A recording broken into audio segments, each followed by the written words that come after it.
చాలామంది సభలో కూర్చుంటారు, బాడీ ప్రజెంట్ మైండ్ ఆబ్సెంట్, అలాగుంటారు అంతే.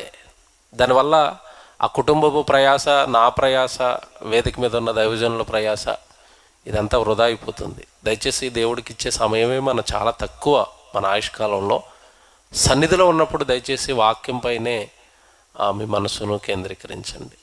ప్రియులరా, ఒక టైటిల్ అనేది ఇవ్వటం జరిగింది. ముందుగా మీకు కరపత్రాల్లో ముద్రించారు. నిరీక్షణ పుత్రులలో నిలిచినది ఏమిటి అని రాశా. నిరీక్షణ పుత్రులలో నిలిచినది ఏమిటి? దేవుని పిల్లలారా, ఈ పుత్రులు ఎవరు, నిరీక్షించింది ఎవరు అంటే, మనుషుల కోసం నిరీక్షించింది, ఎదురు చూసింది పరలోకంలో ఉన్న దేవుడండి. మనుషులను ఆయన ఏమని పిలుస్తాడో నిజంగా ఆ పిలుపుకు దాసోహం అయిపోతారండి. బైబిల్ గనక మనసు పెట్టి చదవగలిగితే మనుషులను దేవుడు పిలుస్తున్న పిలుపుకు మనిషి దాసోహం అయిపోతాడు. ఏమని పిలుస్తున్నాడో చూస్తారు ఒక్కసారి. బైబిల్లో కీర్తనల గ్రంథం 29వ కీర్తన 1వ వచనం ఒకసారి బైబిల్ చూడండి. ఆ పిలుపు చూడండి ఎంత అమోఘంగా ఉంటుందో, ఎంత ఏమన్నా అమృతంలాగా ఆ మాటలు మనకు కనబడతాయో. ఒక్కసారి ఆ మాట చదవండి. కీర్తనల గ్రంథం 29వ కీర్తన 1వ వచనం. దైవపుత్రులారా యెహోవాకు ఆరోపించండి. చూసారండి ఏమని పిలుస్తున్నాడు? దైవపుత్రులారా. ఒక్క బైబిల్లో ఉన్న దేవుడు మాత్రమేనండి మనుషులను పుత్రులారా, నా పిల్లలారా అని పిలుస్తాడండి. దైవపుత్రులారా, భూమి మీద ఉన్న మనుషులారా, నా పిల్లలారా అన్నాడు.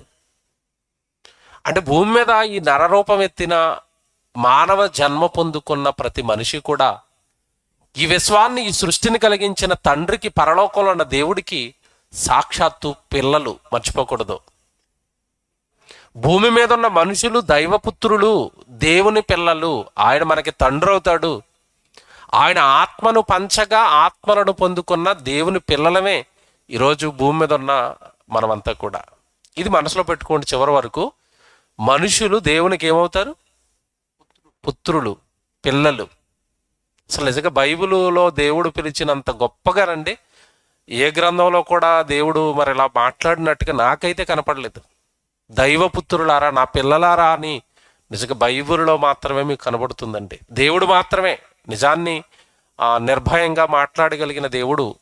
ఈ సృష్టిని కలిగించిన సృష్టికర్త రాయించిన గ్రంథంలో మాత్రమే మనుషులను నా పిల్లలారా అని పిలుస్తాడు. Very good.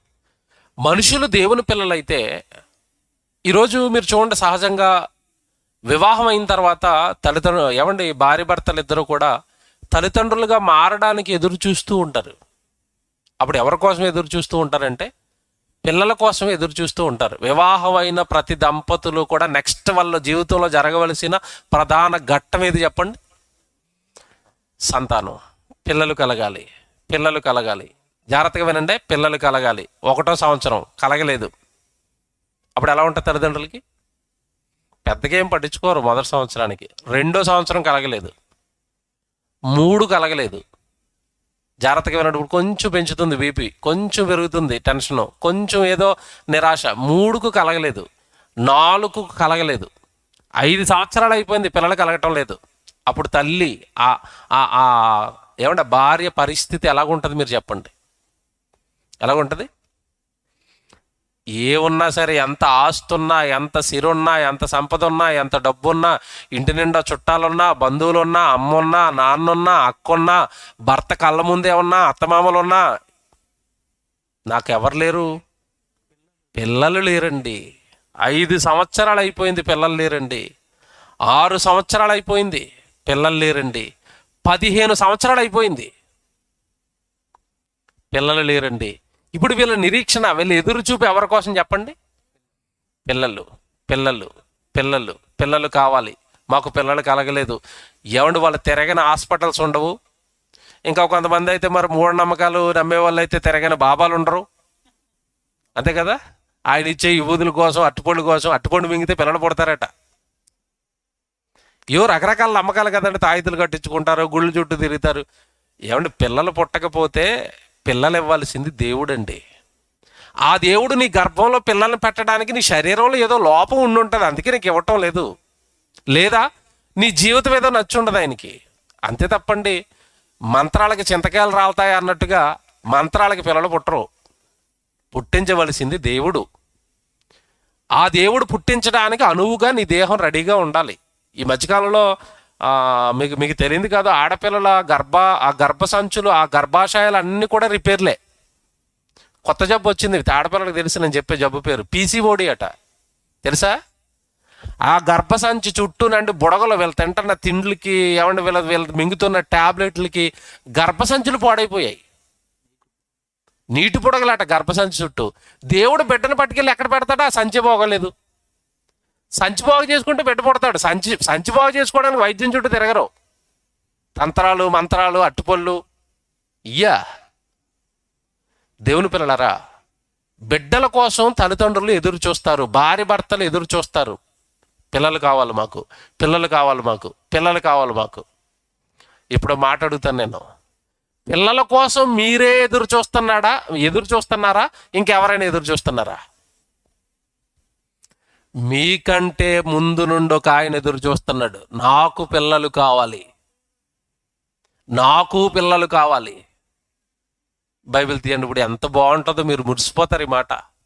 ఎఫెసీయులకు రాసిన పత్రిక 1వ అధ్యాయం 11వ వచనం చూడండి. ఎఫెసీయులకు రాసిన పత్రిక 1వ అధ్యాయం 11వ వచనం. మరియు క్రీస్తునందు ముందుగా నిరీక్షించిన మనము. ఆగండి, పదం చూడండి ఎలాగుందో. దేవుడట క్రీస్తునందు ముందుగా నిరీక్షించిన మనము. క్రీస్తునందు ముందుగా నిరీక్షించిన మనము. మన గురించి దేవుడు ముందు నుంచి ఏం చేస్తున్నాడట? నిరీక్షిస్తున్నాడు, ఎదురు చూస్తున్నాడు. నాకు కొడుకు పుడతాడు బాలాజీ, నాకు కుమార్తె పుడుతుంది శ్రేష్ఠిత, వాళ్ళిద్దరికి వివాహం జరగాలి, వాళ్ళ గర్భం నుండి మరలా రాని అనే ఒక చిన్న బిడ్డ రావాలి, పిల్లలు కావాలి, పిల్లలు కావాలి, భూమి మీద ఈ భూమి నిండిపోయేంత పిల్లలు కావాలి నాకు అని దేవుడట ముందు నుంచే నిరీక్షిస్తున్నాడట. దేవుడు అనే ఆయన ఎదురు చూస్తున్నాడట. జాగ్రత్తగా వినాలి, ఇక్కడ ఉంది అసలు విషయం. క్రీస్తునందు ముందుగా నిరీక్షించిన మనము అంటే, ఇప్పుడు మీరు బాగా ఆలోచించాలి. మీరు కానీ, నేను కానీ, ఇదిగో వేదిక మీద ఉన్న ఈ సేవకులు శర్మన్నయ్య కానీ, ఈ వేదిక మీద ఉన్న పాస్టర్ గారు కానీ, ఏమంటే ఈరోజు ఈ కుటుంబం కానీ, ఆ కుటుంబంలో జన్మించిన ఆ కుమార్తె కానీ, సభలో కూర్చున్న మీరు కానీ, ఈరోజు భూమి మీద ఉన్న ఈ 200కు పైగా దేశాలు, ఈ దేశాలలో ఉన్న సుమారుగా 800 కోట్ల మంది ప్రజలు, వీళ్ళందరూ కూడానండి తల్లిదండ్రుల ఆవేశంతో పుట్టినవారు కారు. ఏదో తల్లిదండ్రులు పిల్లలు కావాలనుకుంటే పుట్టినవారు కారు. వాళ్ళందరి గురించి ఒక ఆయన ఎదురు చూస్తే పుడుతున్నారు. ఎవరైనా? దేవుడు. ముందుగా క్రీస్తునందు తండ్రి, యేసుక్రీస్తు ద్వారా నాకు పిల్లలు కావాలని తండ్రి అయిన దేవుడట ముందుగానే మన కోసం నిరీక్షిస్తున్నాడట. టైటిల్ ఏంటి చెప్పండి ఇప్పుడు? నిరీక్షణ పుత్రులలో నిలిచిన దేవుడు. ఇప్పుడు ఎవరు నిరీక్షణ పుత్రులు చెప్పండి? ఇప్పుడు ఎవరు? దేవుడు నిరీక్షించిన నిరీక్షణ పుత్రులు ఎవరు? దేవుడు ఎదురు చూసిన పిల్లలు ఎవరు? ఇప్పుడు మీరే. అందులో శ్రేష్ఠత ఉంది. ఆవిడ జన్మదినం రోజున ఈ అదృష్టం మనకి దక్కింది. ఆవిడే కాదు, మనం కూడా కారణ జన్ములమే, నిరీక్షణ పుత్రులమే అన్న సంగతి ఈరోజు దేవుడి రాత్రి ఆ బిడ్డ జన్మదినాన్ని మనకు నేర్పిస్తున్నాడు. నిజమైన స్తుతి అంటే ఇదేనండి. చాలామందికి స్తుతి చెల్లించడం అంటే ఏమనుకుంటారంటే, మరి సభాముఖంగా అంటున్నానని మరోలా తీసుకోవద్దు, కానీ అవి మనం క్రైస్తవులంగా బైబిల్కు భిన్నంగా ఉన్నవన్నీ సరి చేసుకోవాలి. స్తుతి చెల్లించడం అంటే చాలామంది ఏమనుకున్నారంటే ఒక చోట కూర్చొని స్తుతి స్తుతి స్తుతి స్తుతి. కొంతమంది ఇంకా అడ్వాన్స్డ్గా బతకస్తులు ఉంటున్నారు. వాళ్ళు ఏమన్నారంటే ఇలా నోటితో కూడా స్తుతి అంటం లేదు, 100 స్తుతులు తండ్రి నీకు అంటే నోటితో అండవు. ఒకసారి అంటాడు, 100 ఆయన వేసుకోవాలా అంటే ఒకసారి ఇతను అంటాడు, మిగతా 99 ఎవరు అనుకోవాలి? దేవుడు అనుకోవాలి. 100 స్తుతులు తండ్రి, ఓపిక లేదు నాకు. ఏం భక్తులో చూడండి, భక్తి ఎక్కడ దిగజారిపోయింది చూడండి. దేవుడిచ్చిన నోటితో దేవుడి కోసం మాట్లాడలేని స్థితికి, బద్ధకానికి ఏమండి ఈరోజు దిగజారిపోయింది. దేవుని పిల్లలారా, స్తుతి చెల్లించడం అంటేనండి, స్తుతి దేవుడు గొప్పోడు, దేవుడు పరిశుద్ధుడు, దేవుడు పరిశుద్ధుడు. ఈ స్తుతి అండి దేవదూతల స్తుతి అండి. ఇది దేవదూతల ఆరాధన అండి. ఇది దేవుని పిల్లలుగా మీరు చేయవలసిన ఆరాధన ఏంటో తెలుసా? దేవుని పిల్లలుగా మీరు చెల్లించవలసిన స్తుతి ఏంటో తెలుసా? దినవృత్తాంతాల 2వ గ్రంథం 16వ అధ్యాయం 2వ వచనం చూసుకోండి. నిజమైన స్తుతి అంటే ఏంటో బైబిల్లో ఉంది, రాశాడు దేవుడు.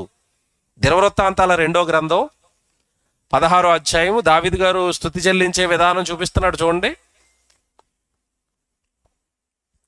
దినవృత్తాంతాల 2వ గ్రంథం 16వ అధ్యాయం 2వ వచనం చదువుదాం.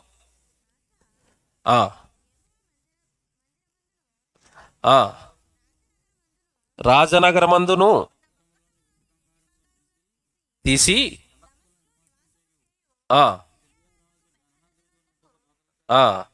తప్పు చెప్పానండి. మొదటి గ్రంథం చూడండి ఒకసారి దయచేసి. మొదటి గ్రంథం అండి దయచేసి. మొదటి గ్రంథం దినవృత్తాంతాలు మొదటి గ్రంథం 16వ అధ్యాయం 8వ వచనం. జాగ్రత్త తీసుకోండి. దినవృత్తాంతాల మొదటి గ్రంథం 16వ అధ్యాయం 8వ వచనం.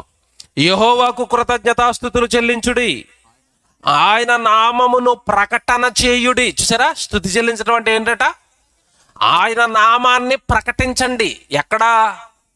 గదిలో కూర్చొని ఆయన ముందా? కాదు. చదవండి బైబిల్. ఆయన నామమును ప్రకటన చేయుడి, ఆయన కార్యములు జనములలో తెలియజేయుడి. అది స్తుతి చెల్లించడం అంటే. 8వ వచనం ప్రారంభంలో ఏమనుంది అక్కడ? యెహోవాకు కృతజ్ఞతాస్తుతులు చెల్లించుడి. మీకు తెలియదు కదా ఎలా చెల్లించాలో. ముందు చెప్పిన వాళ్ళేమో మనకు తప్పు చెప్పేశారు. స్తుతి అని గదులు కూర్చుని ఆయనకు దూపమయ్యాన్ని నేర్పించారు మనకి. అది కాదండి. బైబిల్ చూసుకోండి. బైబిల్ చెప్తున్నాను. యెహోవాకు కృతజ్ఞతాస్తుతులు చెల్లించండి. ఎలాగా? ఆయన నామమును ప్రకటన చేయుడి, ఆయన కార్యములు జనములలో తెలియజేయుడి, ఆయన గూర్చి పాడుడి, ఆయనను కీర్తించుడి. ఆయన గురించి పాడాలట, ఆయన గురించి కీర్తించాలట. మా తండ్రి గొప్పవాడు అని ప్రజల మధ్య గొంతెత్తి ఆయన కార్యాలు చెబుతూ దేవుణ్ణి స్తుతించాలి. ఇదండి స్తుతి చెల్లించడం అంటే. మీ కుటుంబాల్లో దేవుడు ఎప్పుడైనా మేలు చేస్తే ఇదిగో ఇలా చెయ్యండి. ఇవ్వండి స్తుతి కూడికలు అంటే. ఇవ్వండి కృతజ్ఞతాస్తుతులు చెల్లించడం అంటే. దేవుడు చేసిన అద్భుతాలు ప్రజలందరికీ చెప్పటం అండి. ఆయన నామాన్ని కీర్తించటం అండి. ఆయనకు ఘనత తీసుకుని రావడం అండి స్తుతి చెల్లించడం అంటే. మన సబ్జెక్టులోకి వద్దాం. నిరీక్షణ పుత్రులు. దేవుడు భూమి మీద ఉన్న పిల్లల కోసం ఎదురు చూశాడు. రావాలి, నాకు పిల్లలు రావాలి, నాకు పిల్లలు రావాలి, నాకు పిల్లలు రావాలని ఎదురు చూశాడు. ఇప్పుడు మాట్లాడుతాను, జాగ్రత్తగా వినండి. తల్లిదండ్రుల గురించి ఇందాక మాట చెప్పాను నేను. 15 సంవత్సరాలు అయింది, పిల్లలు పుట్టడం లేదు. ఎదురు చూస్తున్నారు. ఒక గర్భం, నా గర్భం పండితే బాగుండు, ఒక బిడ్డ నా గర్భాన కాస్తే బాగుండు, ఒక బిడ్డ పుడితే బాగుండు, ఒక బిడ్డ పుడితే బాగుండు, ఒక బిడ్డ పుడితే బాగుండని ఎదురు చూస్తూ ఉంటారు. అలా సడన్గా ఒక రోజు డాక్టర్ గారు, అమ్మ నువ్వు గర్భవతి అయ్యావు అని చెప్పాడు అనుకోండి. ఆ తల్లి పొజిషన్ ఏంటో చెప్పాలి నాకు ఇప్పుడు. 15 సంవత్సరాల తర్వాత నువ్వు తల్లివి కాబోతున్నావు, నీకు బిడ్డ పుట్టబోతున్నాడు అనగానే మొహం ఎలా ఉంటుంది చెప్పండి. ₹1,00,00,000 ఏమండి, లేదంటే ₹1,00,000 బంగారం కళ్ళ ముందు పెట్టినా రానంత సంతోషం ఆవిడ మొహంలో వెలుగుతూ ఉంటుందండి. నాకు బిడ్డ వచ్చేస్తున్నాడు, నేను తల్లిని కాబోతున్నాను, నా బిడ్డ పొట్టలోకి వచ్చేసాడట, 2వ నెలట, ఇంకొక 7 నెలలు ఎదురు చూశానంటే, జాగ్రత్తగా వినండి, ఎంతకాలం? ఇంకొక 7 నెలలు ఎదురు చూశానంటే నా కొడుకు నా చేతుల్లో ఉంటాడు. ముందే ఫిక్స్ అయిపోద్ది ఇప్పుడు కొడుకని. అంతే కదండి. కొంతమంది కొడుకు మగపిల్లలు అంటే ఇష్టం అనుకోండి, ఎవరు వస్తారో తర్వాత ముందు ఇప్పుడు మెంటల్గా ఫిక్స్ అయిపోద్ది, నాకు ఎవరు పడుతున్నారు, కొడుకు పడుతున్నారు. అలా కూతురు అంటే ఇష్టం అనుకోండి, నాకు 7 నెలల తర్వాత నా బంగారం వచ్చేస్తుందండి, నా కూతురు వచ్చేస్తుందండి నా చేతుల్లోకి, నా కూతురండి. Very good. ఎంతకాలం ఎదురు చూస్తుంది? 7 నెలలు ఆగితే నా కూతురు, 7 నెలలు ఆగితే నా కొడుకు. జాతక వినాలి ఇది. 7 నెలలు ఆగితే నా కొడుకు, 7 నెలలు ఆగితే నా కూతురు. నిరీక్షణ నెలలు లెక్క పెట్టుకుంటుందండి. 3 నెలలు వచ్చిందండి, ఇంకెంత? గట్టిగా 6 నెలలు అండి. మా అమ్మగారి ఇంటి దగ్గర 3 నెలలు, ఇక్కడ 3 నెలలు అయిపోయిందండి, వచ్చేస్తుందండి, బిడ్డ వచ్చేస్తుందండి. 4వ నెల వచ్చింది, కౌంట్ 1 నెల తీసేస్తా ఉంటది, ఇక 5 నెలలు అండి, నా బిడ్డ వచ్చేస్తుంది. ఇంతలాగా ఎందుకు ఎదురు చూస్తుంది తల్లి నాకు చెప్పాలి. ఇంతలాగా ఎందుకు ఎదురు చూస్తుంది? సామాన్యంగా మొదటి సంవత్సరంలో గర్భవతి అయిపోయిన తల్లిలో ఈ ఫీలింగ్స్ ఉండవు. 15 సంవత్సరాలకి గర్భవతి అయిందనేసరికి ప్రతి నెల ప్రతి రోజు లెక్క పెడుతుంది, కడుపులో తడుముకుంటూ ఉంటుంది. ఇలాగా నిజంగా వస్తాడా, ముందు జారిపోయినట్టుగా జారిపోతాడా, ఈడు మళ్ళీ ఇక అంతకుముందు చాలామంది జారిపోయారు. ఇటు జారిపోతాడా వస్తాడా, ఇటు జారిపోతాడా వస్తాడా, పొట్ట చూసుకుంటూ ఉంటుంది, దేవుడికి ప్రార్థన చేసుకుంటూ ఉంటుంది, ఇక నెలలో రోజులు లెక్క పెట్టుకుంటుంది. వస్తున్నాడు కొడుకు, వస్తున్నాడు కొడుకు, వస్తున్నాడు కొడుకు, నిరీక్షణ. Very good. ఇందాక మీరు బైబిల్లో మాట చదివారు, ఎఫ్సీ పత్రిక 1వ అధ్యాయం 11. ఇప్పుడు చదవాలా? ఎఫ్సీలకు రాసిన పత్రిక 1వ అధ్యాయం 11వ వచనం. మరియు క్రీస్తునందు ముందుగా నిరీక్షించిన మనము, అంటే మన కోసం కూడా దేవుడు ఏం చేస్తున్నాడు? ఎదురు చూస్తున్నాడు. తల్లి 15 సంవత్సరాల నుంచి ఎదురు చూస్తుంది. బిడ్డ పుట్టాడన్న తర్వాత 7 నెలలు ఉంటే బిడ్డ వచ్చేస్తాడని ఎదురు చూస్తుంది. ఇంతకీ దేవుడు ఎప్పటి నుంచి ఎదురు చూస్తున్నాడు? బాగా వినాలి ఇది. ముందుగా నిరీక్షించిన మనం అంటే ముందు నుంచే ఎదురు చూస్తున్నాడట ఈ భూమి మీదకి మనం వస్తామని. ఇంతకీ దేవుడు ఎప్పటి నుంచి ఎదురు చూస్తున్నాడు? 15 సంవత్సరాల నుంచా, 6 నెలల నుంచా, 7 నెలల నుంచా, లేదా 100 సంవత్సరాల నుంచా? కాదండి. Bible answer to the Bible. బైబిల్లో నీకు ప్రశ్న వస్తే బైబిలే ఆన్సర్ చెప్పాలి. జయశాలి గారు మాకు నేర్పించిన బైబిల్ పరిశోధన విధానం అండి ఇది. ఇలా నేర్చుకోండి. ఆయన బైబిల్ దేవుడు మీ కళ్ళ ముందే ఉంటాడని నేర్పించాడు మాకు ఆయన. ఎప్పటి నుంచి అండి మా కోసం ఎదురు చూస్తున్నారు? మనుషుల కోసం మీరు ఎప్పటి నుంచి నిరీక్షిస్తున్నారు? ఎప్పటి నుంచి మీకు పిల్లలు కావాలని మీరు ఎదురు చూస్తున్నారు అంటే ఆ పై చదవాలి. ఇప్పుడు మీరు 1వ అధ్యాయము 4, 6 వచనాలు చదవండి. పైన ఇదే అధ్యాయంలో ఇప్పుడు మీరు 11 చదివారు, పైన చదవండి 4, 6 వచనాలు. ఎట్లనగా తన ప్రియుని యందు తాను ఉచితముగా మనకు అనుగ్రహించిన తన కృపా మహిమకు కీర్తి కలుగునట్లు. నీ జన్మ పరమార్థంలో మెయిన్ ఘట్టం ఏంటంటే నీ పుట్టుక తనకి కీర్తి మహిమ తీసుకుని రావాలి.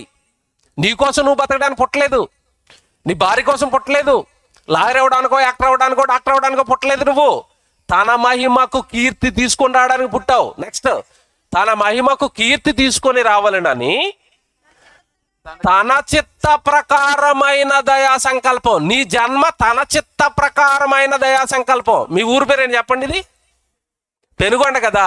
నేను పెనుగొండలో పుట్టాలని నువ్వు డిసైడ్ చేసావా, ఆయన డిసైడ్ చేసాడా? నిన్ను పట్టుకెళ్ళి పాకిస్తాన్లో ఆడేస్తే ఎలాగుంది? ఇంక మీ పని అంతే.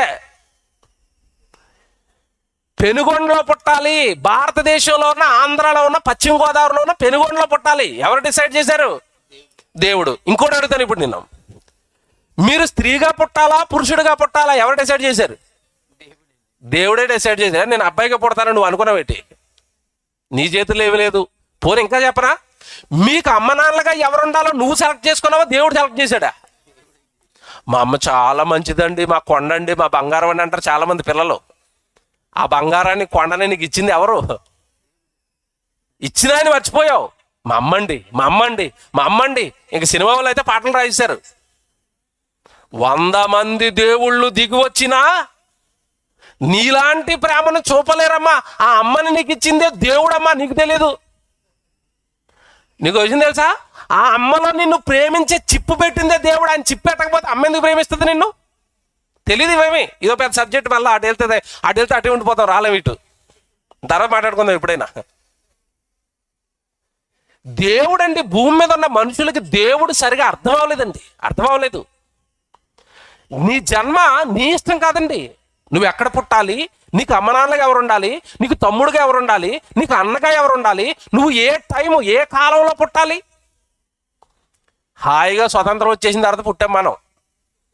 1940కి ముందు పుట్టారనుకోండి, మీ సంగతి ఏంటి చెప్పండి. బ్రిటిష్ వాళ్ళు ఎవడ కొరడాలు పట్టుకొచ్చి నడ్ల మీద వేసేస్తా ఉంటే ఎలాగుండి మీకు? దేవుడు ఎందుకో మరి మాకు స్వతంత్రం వచ్చేసిన తర్వాత భారతదేశంలో అంటే కాలం పీరియడ్ కూడా నీ చేతుల్లో లేదు. నువ్వు ఎప్పుడు పుట్టాలో ఎవరి చేతుల్లో ఉంది? దేవుడి చేతుల్లో. ఆ పదం చదవండి ఇప్పుడు ఎంత బాగుంటుంది. మీరు ఎంత చదువుకున్నది? తన చిత్త ప్రకారమైన దయా సంకల్పం. నీ జన్మ నీ ఇష్టం కాదు, ఎవరిష్టం?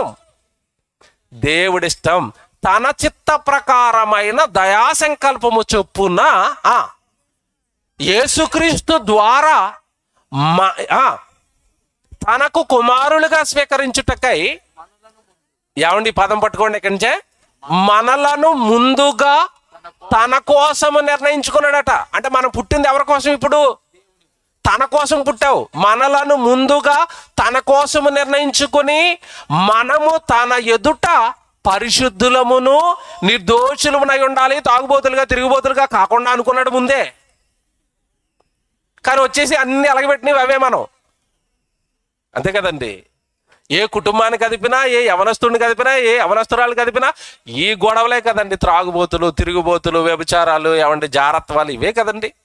కానీ దేవుడు ఈ జన్మిచ్చేటప్పుడట తనకి ఎలాంటి పిల్లలు కావాలని కోరుకున్నాడు అంటే పరిశుద్ధులు నిర్దోషులుగా ఉండవలనని. ఇప్పుడు ఉంటుంది అసలు మాట అక్కడ. జగత్తు పునాది వేయబడక మునుపే ప్రేమ చేత ఆయన క్రీస్తులో మనలను ఏర్పరుచుకున్నాడు, కనేశాడు, కావాలని కోరుకున్నాడు. ఎప్పుడట?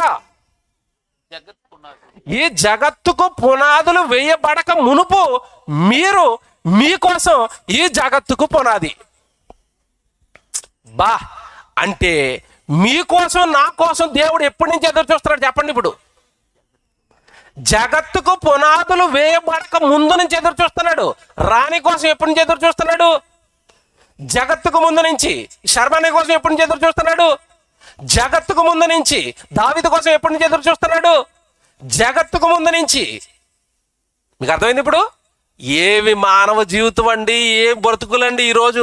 ఆయన సంకల్పం ఎక్కడా, ఆయన కళ ఎక్కడా, ఆయన ఎదురు చూపులు ఎక్కడా? అసలు ఈరోజు మానవ బ్రతుకులు ఎక్కడండి? అసహ్యం వేసేస్తుందండి జీవితాలను చూస్తుంటే. ఇంతగా జగత్తు పునాది వేయబడక మునుపు నుంచే నీ రాక కోసం నీ తండ్రి ఎదురు చూస్తే నువ్వు పొందుకున్న జన్మిది. అందుకే టైటిల్ వేసాం ఏమని? నిరీక్షణ పుత్రులు. దేవుడు ఎదురు చూస్తే పుట్టినవాడు మానవుడు. అందుకే ముద్దుగా ఏమని పిలుచుకుంటున్నాడు? నా కొడుకా, దైవపుత్రుడా, దైవపుత్రురాలా. పిలుపు ఎంత బాగుందండి. సరెండర్ అయిపోతాడండి బైబిల్కి. బైబిల్ను ఏమంటే మనస్సారా విన్నవాడు బైబిల్కి సరెండర్ అయిపోతాడు. నీకోసం ఎదురు చూశాను నాయన, నీకోసం ఎదురు చూశాను నాయన. ఎప్పటి నుంచి? జగత్తుకు పునాది వేయబడక ముందు నుంచి. ఇప్పుడు చెప్తాను, తల్లి ఎప్పటి నుంచి ఎదురు చూస్తుంది? 15 సంవత్సరాలు అయిపోయిందండి, బిడ్డ రాలేదండి. పడ్డ తర్వాత 7 నెలలండి, వచ్చేస్తాడండి. దేవుడు ఇప్పుడు జగత్తుకు పునాది వేయబడక ముందు నుంచి. ఇప్పుడు అడుగుతాను ఓ ప్రశ్న. ఈ జగత్తు పుట్టి ఎంతకాలం అయిందని ఈ శాస్త్రాన్ని అడగండి. శాస్త్ర ప్రపంచం కరెక్ట్గా చెప్పదు, కానీ ముందో పదం వేసుకుంటుంది ఫ్లెక్సిబిలిటీ కోసం. సుమారు అని వేస్తుంది శాస్త్రం. ఎందుకంటే అది అటు ఇటు అవుతుంది అని వాళ్ళకి తెలుసు. సుమారుగా వాళ్ళు చెప్తున్నదండి, సుమారుగా 1500 కోట్ల సంవత్సరాలు అయిందట ఇది పుట్టి. ఏది పుట్టి? నువ్వు ఉంటున్న భూమి, పైన ఉంటున్న సూర్యుడు, చంద్రుడు, మేఘాలు, చెట్లు, మొక్కలు, జంతువులు ఇవన్నీ పుట్టట 1500 కోట్ల సంవత్సరాలు అయిందట. Very good. కాసేపు వీళ్ళ లెక్క తీసుకుందాం రైట్ అనుకుని. ఒకవేళ వాళ్ళ లెక్క రైట్ అనుకుంటే కాసేపు నీ కోసం నా కోసం దేవుడు ఎప్పటి నుంచి ఎదురు చూస్తున్నాడు? ఈ లెక్క ప్రకారం 1500 కోట్ల సంవత్సరాలకి ముందు నుంచే నీ కోసం నా కోసం ఎదురు చూస్తున్నాడు. నువ్వెంతకాలం ఉంటావు నాయన ఈ సృష్టిలో? అంతకాలం నుంచి ఎదురు చూస్తుంటే 1,000,000 సంవత్సరాలు ఉంటానన్న వాళ్ళు చేయొద్దండి. 1,00,000 సంవత్సరాలు ఉంటానన్న వాళ్ళు చేయొద్దండి. పోను 1000. మనకి లేదు ఆ భాగ్యం. వాళ్ళు అనుభవించాలి కొడిసారు వాళ్ళు. ఎవరు? ఆది ఏమంటే పురుషులు, ఆది తల్లిదండ్రులు వాళ్ళు అనుభవించేసారు ఆ 1000 భాగ్యం కూడా లేదు మనకి. ఆది ఆయన కోపం వచ్చి ఆరోగ్యానికి వచ్చేసరిగా ఎంతకు నరికేశాడు? 120 పండ్రా మీకు ఏమనక సంవత్సరాలు, 1000 సంవత్సరాలు ఏమన్నా బాబోయ్ మీ పాపాలకు ఒక నమస్కారం నాయన అన్నాడు. 120. ఇప్పుడు మన టైం చెప్పండి, ఇప్పుడు మన టైం చెప్పండి. 60, 70, అధిక బలం ఉంటే 80, అది కూడా IBP with thyroid with sugar. బాగుందా? లేదని వాళ్ళు చేయతండి 80లో. ఎందుకు రా బాబు ఈ జీవితం, బాబోయ్ షుగర్ టాబ్లెట్లు వేసుకోలేకపోతున్నాను, బీపీ ఎప్పుడు తలబలు కూడా ఎంత తెలీదు, వద్దు నాయనో ఈ జీవితం అంటే అవుతున్నారు 80లో. వృద్ధులను అడగండి. ప్రభు నన్ను తీసుకో. ఒక పెద్దవాడి దగ్గరికి మన వాక్యం చెప్పారండి. నేను వాక్యం చెప్పిన తర్వాత వాక్యానికి ఆనందం పడిపోయి అంటుంది, నాయన ఏటో ఏ జీవితం నాయన ప్రభు తీసుకోవట్లేదు నాయన, నా కోసం తీసేసుకోమని ప్రార్థన చేయను ఆయన అంటుంది. అమ్మ ఆ భాగ్యం నాకెందుకు నాయన, నిన్ను తీసుకోమని నేను అడగటం నువ్వు అడగాలి. కానీ ఆవిడ రక్షించాలని అడుగుతాం కానీ తీసేసుకోమని అడుగుతావా? అంటే ఆవిడ శరీరం బాధ అలాగ ఉంది, తట్టుకోలేకపోతానండి ఆయన. శరీరం బాగా తట్టుకోలేకపోతున్నాను. ఇప్పుడు మాట్లాడుతానండి, 1500 కోట్ల సంవత్సరాల నుంచి దేవుడు నీ రాక కోసం ఎదురు చూస్తే సృష్టిలో నువ్వు మెరిసేది ఎంతసేపు చెప్పండి? ఎంతసేపు? 60-70 సంవత్సరాలు మెరుస్తుంటే ఇప్పుడు చెప్తాను జాతకం వినండి. నిరీక్షణ పుత్రుడు వస్తాడు వస్తాడు వస్తాడు వస్తాడు వస్తాడు వస్తాడు వస్తాడు వస్తాడు అనుకుంటే వచ్చాడు, కళ్ళ ముందుకు వచ్చేసాడు. తల్లి గర్భంలో పడిపోయాడు, పడిపోగానే మురిసిపోయాడు తండ్రి. తన స్వహస్తాలతో తల్లి గర్భంలో తన చేతులు పెట్టి ఏమంటే కోట్ల సంవత్సరాల నుంచి ఎదురు చూస్తున్న తన కొడుక్కి ఏం బిగించాడు? నీ హస్తములు నాకు అవయవ నిర్మాణం జరిగించాయి. ఎప్పటి నుంచో ఎదురు చూస్తున్నాను కదా, కలుగు కాకంటే మన దేహం కలుగుతుందండి, కానీ అలా కలిగించలేదు దేవుడు. నా కొడుకు నా చేతులతోనే చేసుకుంటాను, నా చేతులతోనే చేస్తాను అవయవాలు. కన్ను నేనే పెడతాను, చెయ్యి నేనే బిగిస్తాను, చేతులు నేనే బిగిస్తాను, గుండె నేనే బిగిస్తాను, నేనే చేస్తాను వాడికి. నేనే అవయవాలు చేసి భూమి మీద కుదులుతాను నా కొడుకుని. కోట్ల సంవత్సరాల నా కలల ప్రతిరూపం భూమి మీద తిరుగుతున్న ఆ దేహం, ఆ కొడుకు, ఆ కూతురు అనుకున్నాడండి దేవుడు. నిజంగా మీరు ఆలోచిస్తే లోతుగా, కోట్ల సంవత్సరాల నుంచి ఎదురు చూస్తే పుట్టినవాడు నిరీక్షణ పుత్రుడు ఎవరు? మనిషి. ఇప్పుడు చెప్పనా నీకు, ఈ తల్లిని చూశారు, 15 సంవత్సరాలకి గర్భవతి అయింది కదా, ఇంకొక 7 నెలల్లో బిడ్డ పుట్టేస్తాడని తెలిసిపోయింది కదా, ఆవిడ చేసుకుంటుందండి ఏర్పాట్లు ముందుగానే. మావోడు పుడుతున్నాడు, ఏమండి ఉయ్యాలు కొనేయండి ముందే. మావోడు పుడుతున్నాడు, అమ్మాయి పుడుతుంది, అబ్బాయి పుడుతుంది, తర్వాత మంచి మంచి బట్టలన్నీ తెచ్చిపెట్టేయండి లోపల. ముందుగానే అన్ని ఏర్పాట్లు చేసేస్తూ ఉంటది. వచ్చేస్తాడు బిడ్డ, వచ్చేస్తున్నాడు, ఏర్పాట్లు ముందుగానే. చాలా మంది ప్లానింగ్ అండి. ఏమండి మగబిడ్డ పుట్టాడు అనుకోండి, ఏమండి మా తాతయ్య పేరు పెట్టేస్తాడండి. ప్లానింగ్ లేవు ముందే. ఏ పేరు పెట్టాలో, ఏ చదువు చదివించాలో, ఎక్కడ ఉండాలో, రాబోయే బిడ్డ కోసం కలలు తల్లిదండ్రులు ఇంకా కలలు కంట మొదలు పెడతారండి. దేవుడు ఎంత గొప్పోడో, దేవుడు ఎంత ప్రేమ చూపించాడో మీ మీద, నా మీద ఇప్పుడు ఈ రాత్రి చెప్తాను, జాగ్రత్తగా వినాలి మీరు. 1500 కోట్ల సంవత్సరాల నుంచి ఎదురు చూస్తుంటే నా కొడుకు వస్తున్నాడు కదా, ఇప్పుడు కొడుక్కి కూతురికి ఏం చేయాలి? వాళ్ళు ఊహించలేనివి, వాళ్ళు తట్టుకోలేనంత ప్రేమ వాళ్ళు వచ్చే టైంకే సిద్ధం చేయాలనుకున్నాడండి. సిద్ధం చేయాలనుకున్న దేవుడు మనం పుట్టక మునుపు ఆయనలో మనల్ని పుట్టించేసుకుని, భౌతికంగా మనం పుట్టక మునిపే తనలో మనల్ని కనేసిన తర్వాత, క్రీస్తులో ఏమంటే జగత్తు పునాది వేయబడక మునిపే ఏర్పాటు చేసుకున్న తర్వాత మన కోసం ఈ జగత్తును కట్టడం ప్రారంభించాడు. అది యోబు గారితో చెప్పాడు, మీకు తెలుసు అనుకుంటాను. నేను యోబు గ్రంథం 38వ అధ్యాయం చదువుతున్నప్పుడు, నేను భూమికి పునాదులు వేస్తున్నప్పుడు నువ్వు ఎక్కడున్నావు అన్నాడు. తెలుసు కదా మీకు? చూస్తారు ఒక్కసారి యోబు గ్రంథం 38వ అధ్యాయం ఏమంటే 4వ వచనం చూద్దాం. యోబు గ్రంథం 38వ అధ్యాయం 4వ వచనం. నేను భూమికి పునాదులు వేసినప్పుడు నీవు ఎక్కడ ఉంటివి? చూసారా, భూమికి పునాదులు వేస్తాను యోబు, అప్పుడు నువ్వు ఎక్కడున్నావు? ఈ సందర్భం తెలుసు కదండి మీకు, సిచ్యువేషన్ ఏంటో యోబుది. అప్పటికి యోబు శోధనలో మునిగిపోయాడు, ఆస్తి పోయింది, పిల్లలు పోయారు, ఆరోగ్యం పోయింది, చుట్టూ ఉన్న స్నేహితులు ఆయన బాధ పెట్టేస్తున్నారు, నలిగిపోయాడు. ఆ నలిగిపోవటంలోనండి బుద్ధికి మించిన సంగతులు చెప్పేస్తున్నాడు. నేను ఎందుకు పుట్టానో, నేను పుట్టిందేనో, శపించబడితే బాగున్ను, ఇలాగా బుద్ధికి మించి ఆ శోకంలో ఏవేవో మాట్లాడేస్తున్నాడండి యోబు. స్నేహితులు దారి తప్పించారు. దేవుడి జ్ఞానంలో అప్పటి వరకు ఉన్న యోబు, దేవుడి గురించి గొప్పగా చెప్పిన యోబు తనను తాను శపించుకోవడం ప్రారంభించాడు, ఆ కష్టాన్ని భరించలేక, వీళ్ళ మాటలు భరించలేక. అప్పుడు యోబును నిలబెట్టుకోవడానికి దేవుడు వచ్చాడు. జాగ్రత్తగా, కష్టాలలో ఉన్నప్పుడు దేవుడు వస్తాడు.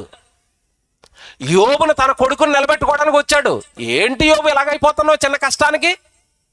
ఏంటి నీ స్నేహితుల మాటలకు ఇలాగైపోతున్నావు? జ్ఞానం లేని మాటలు చెప్పి నేను చెరుపుచున్నవాడు ఎవడు అంటాడు. చూడండి 38లో ప్రారంభంలో చూడండి, అక్కడ ఏమనుందో. అప్పుడు యెహోవా సుడిగాల్లో నుండి ఇలాగ యోబునకు ప్రత్యుత్తరం ఇచ్చాను, జ్ఞానము లేని మాటలు చెప్పి ఆలోచన చెరుపుచున్న వీడెవడు? యోబు, నీ ఆలోచన చెరిపేస్తున్నాడు కదా వీడు. సర్వం దేవుడే అన్నావు ఒకప్పుడు, ఆయనే ఇచ్చాడు, ఆయనే తీసుకున్నాడు, ఆయనకు మహిమ కలుగును కాక అన్నావు ప్రారంభంలో. తర్వాత నీ మాటలు తడబడుతున్నాయి, నీ ఆలోచనలు ఎవడో చెరిపేశాడు, భక్తిలో నుంచి నిన్ను ఎవడో పడగొడుతున్నాడు, నా పైన విశ్వాసంలో నుంచి నిన్ను ఎవడో లాగేస్తున్నాడు. ఎవడు వాడు? అని వచ్చాడండి. వచ్చి యోబుకు చెప్పిన మాటలు ఉంటాయండి. ఇక్కడ యోబుకు చెప్పిన మాటలు జాగ్రత్తగా వినండి. నేను అన్ని చెప్పలేను కానీ మీ అదృష్టం 4 ముక్కలు చెప్పుకుంటూ వెళ్తాను. మీకు అర్థమైతే అదృష్టవంతులు మీరు. యోబును దేవుడు నిలబెట్టడానికి యోబును దేవుడు నిలబెట్టడానికి ఎలాంటి మాటలు మాట్లాడతాడంటే, నీకో ప్రశ్న అడుగుతాను యోబు, నీ జీవితం ఎంత గొప్పదో నీకు తెలియాలి. ఈరోజు నీ జీవితం కోసం నేనెంత కష్టపడ్డానో నీకు తెలియాలి యోబు. నేను భూమికి పునాదులు వేస్తున్నాను, అప్పుడే కట్టడం ప్రారంభించాను భూమిని, అప్పుడు నువ్వు ఎక్కడున్నావు అన్నాడు. ఈ రాత్రి మన మధ్యలోకి వచ్చి మిమ్మల్ని అడిగితే దేవుడు మీరు ఏం చెప్తారు చెప్పండి? నేను భూమికి పునాదులు వేస్తున్నప్పుడు బాలాజీ ఎక్కడున్నావు అన్నాడు అనుకోండి తమ్ముడు ఏమైపోతాడు? భూమికి పునాదులు వేసినప్పుడు నేను ఎక్కడ ఉంటాను ప్రభా, భూమి లేదంటే మా అమ్మ నాన్నలు ఉంటారు కదా, మా అమ్మ నాన్నలు లేరంటే మా అమ్మ నాన్నలు ఉండాలంటే మా తాత మా ముత్తాతలు వీళ్ళందరూ ఉండాలి కదా, వాళ్ళందరూ ఉంటే కదా మా నాన్నలు వస్తారా, మా నాన్న ఉంటే కదా మా అమ్మ ఉంటుంది, వాళ్ళిద్దరు ఉంటే కదా నేను వస్తాను, నేను ఉంటే కదా నా కూతురు వచ్చింది. భూమికి పునాదులు వేస్తున్నానంటే ఇంకా కంప్లీట్ అవ్వలేదు, కట్టడం స్టార్ట్ చేయాలి, అప్పుడు నేను ఎక్కడ ఉంటాను ప్రభు అంటారా అనుకోరు. మిమ్మల్ని అడిగితే మీరు అలాగే అనుకుంటారు కదా. యోబుకి ఏమో అర్థం అవ్వలేదండి, మైండ్ బ్లాక్ అయిపోయింది. భూమికి పునాదులు వేస్తున్నాము, నేను ఎక్కడ ఉంటాను ప్రభా, నేను ఉండటం ఏంటి ప్రభా?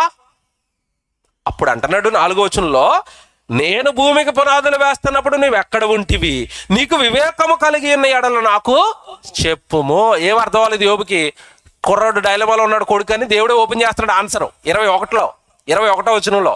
21వ వచనం, ఇదంతయు నీకు తెలిసి ఉన్నది కదా, నీవు బహువృద్ధుడవు, నీవు అప్పటికే పుట్టి ఉంటివి. అండర్లైన్ చేసుకోండి, అప్పటికి పుట్టాడట యోబు. అప్పటికే పుట్టేశావు. ఎప్పటికీ? భూమికి పునాదులు వేస్తున్నప్పటికే పుట్టావు. జాగ్రత్తగా వినాలి, భూమికి పునాదులు వేస్తున్నప్పటికే పుట్టేశావు. నీకోసమే కదయ్యా భూమిని కట్టాను, నీకోసమే కదా పైన లైట్ బిగించాను, పెద్ద లైట్ పగలకి. ఏ లైటు? సూర్యుడు. రాత్రి పెద్ద లైట్ ఉంటే వేడి కొట్టేసి సరిగ్గా డాబాలో నిద్రట్టని చిన్న లైట్ పెట్టాను రాత్రికి. ఏ లైటు? చంద్రుడు. బెడ్ లైట్లు బిగించారు కదా నీకోసమే. ఆకాశంలో నక్షత్రాలు పెట్టాను కదా, జంతువులు చేశాను కదా, అడవి జంతువులు చేశాను కదా, రంగురంగులు కలర్స్ చేశాను కదా, నీకోసం రంగులు చేశాను కదా, నీకోసం రుచులు చేశాను కదా. కూరగాయలు రోజు మార్చి రోజు తిన్నా తరగనన్ని కూరగాయలు చేశాను కదా, తరగనన్ని ఆకుకూరలు చేశాను కదా. ఒకవేళ నువ్వు వెజిటేరియన్ బోర్ కొట్టేసిందంటే ఏమున్నాయి మళ్ళా? నాన్ వెజ్లో తిను. అబ్బా ఈస్ట్ వెస్ట్లో అదృష్టవంతుడు, చేపలు మీకు మాకు దొరికితావు అక్కడ. అన్ని ఐసేసినవి కుళ్ళిపోయినవి వస్తాయి మాకు అక్కడ. మీకు సముద్రం చేపలు, గోదావరి చేపలు, ఆగస్టు నెల వచ్చిందంటే పులస విలస, అసలు మామూలు అదృష్టం కాదండి మీది. బతుకున్న చేపలు తినేస్తున్నారు. ఎక్కడివి ఇవన్నీ? ఎవరు చేశారు ఇవన్నీ? దేవుడు కదండి. యోబుతో ఇవన్నీ చెప్తున్నాడు ఇప్పుడు. యోబు, నీవు అప్పటికే పుట్టేశావు, భూమికి పునాదులు వేస్తున్నప్పటికే పుట్టేశావు. పుట్టిన నీ కోసం నిన్ను కన్నాను కదా, నిన్ను నా కడుపులో పెట్టుకొని, నిన్నో కాదు ఈ భూమి మీద ఉన్న కోట్ల మందిని కూడా నా కడుపులో పెట్టుకొని వాళ్ళ కోసం ఈ సృష్టిని కట్టడం ప్రారంభించాను. ఎంత గొప్ప సృష్టిని కట్టానో చెబుతానని నిజంగా మీరు ఇప్పుడు షాక్ అయిపోతారు. 38వ అధ్యాయంలో స్టార్ట్ చేసి 38, 39, 40, 41 మొత్తం ఈ 4 అధ్యాయుల్లో కూడా నీ కోసం ఎన్ని కష్టాలు పడ్డానో చూడు యోబు అన్నాడు. అంటే ఇప్పుడు దేవుడి కష్టం మీకు తెలియాలంటే ఎన్ని అధ్యాయులు చదవాలి ఇప్పుడు మీరు? అందుకే చెప్పాను, అక్కడక్కడ చెప్పుకుంటా పోతాను, చెప్తే మీకు అర్థమైతే అదృష్టవంతులని. 4 అధ్యాయాలు చదవాలి ఇప్పుడు దేవుడి కష్టం.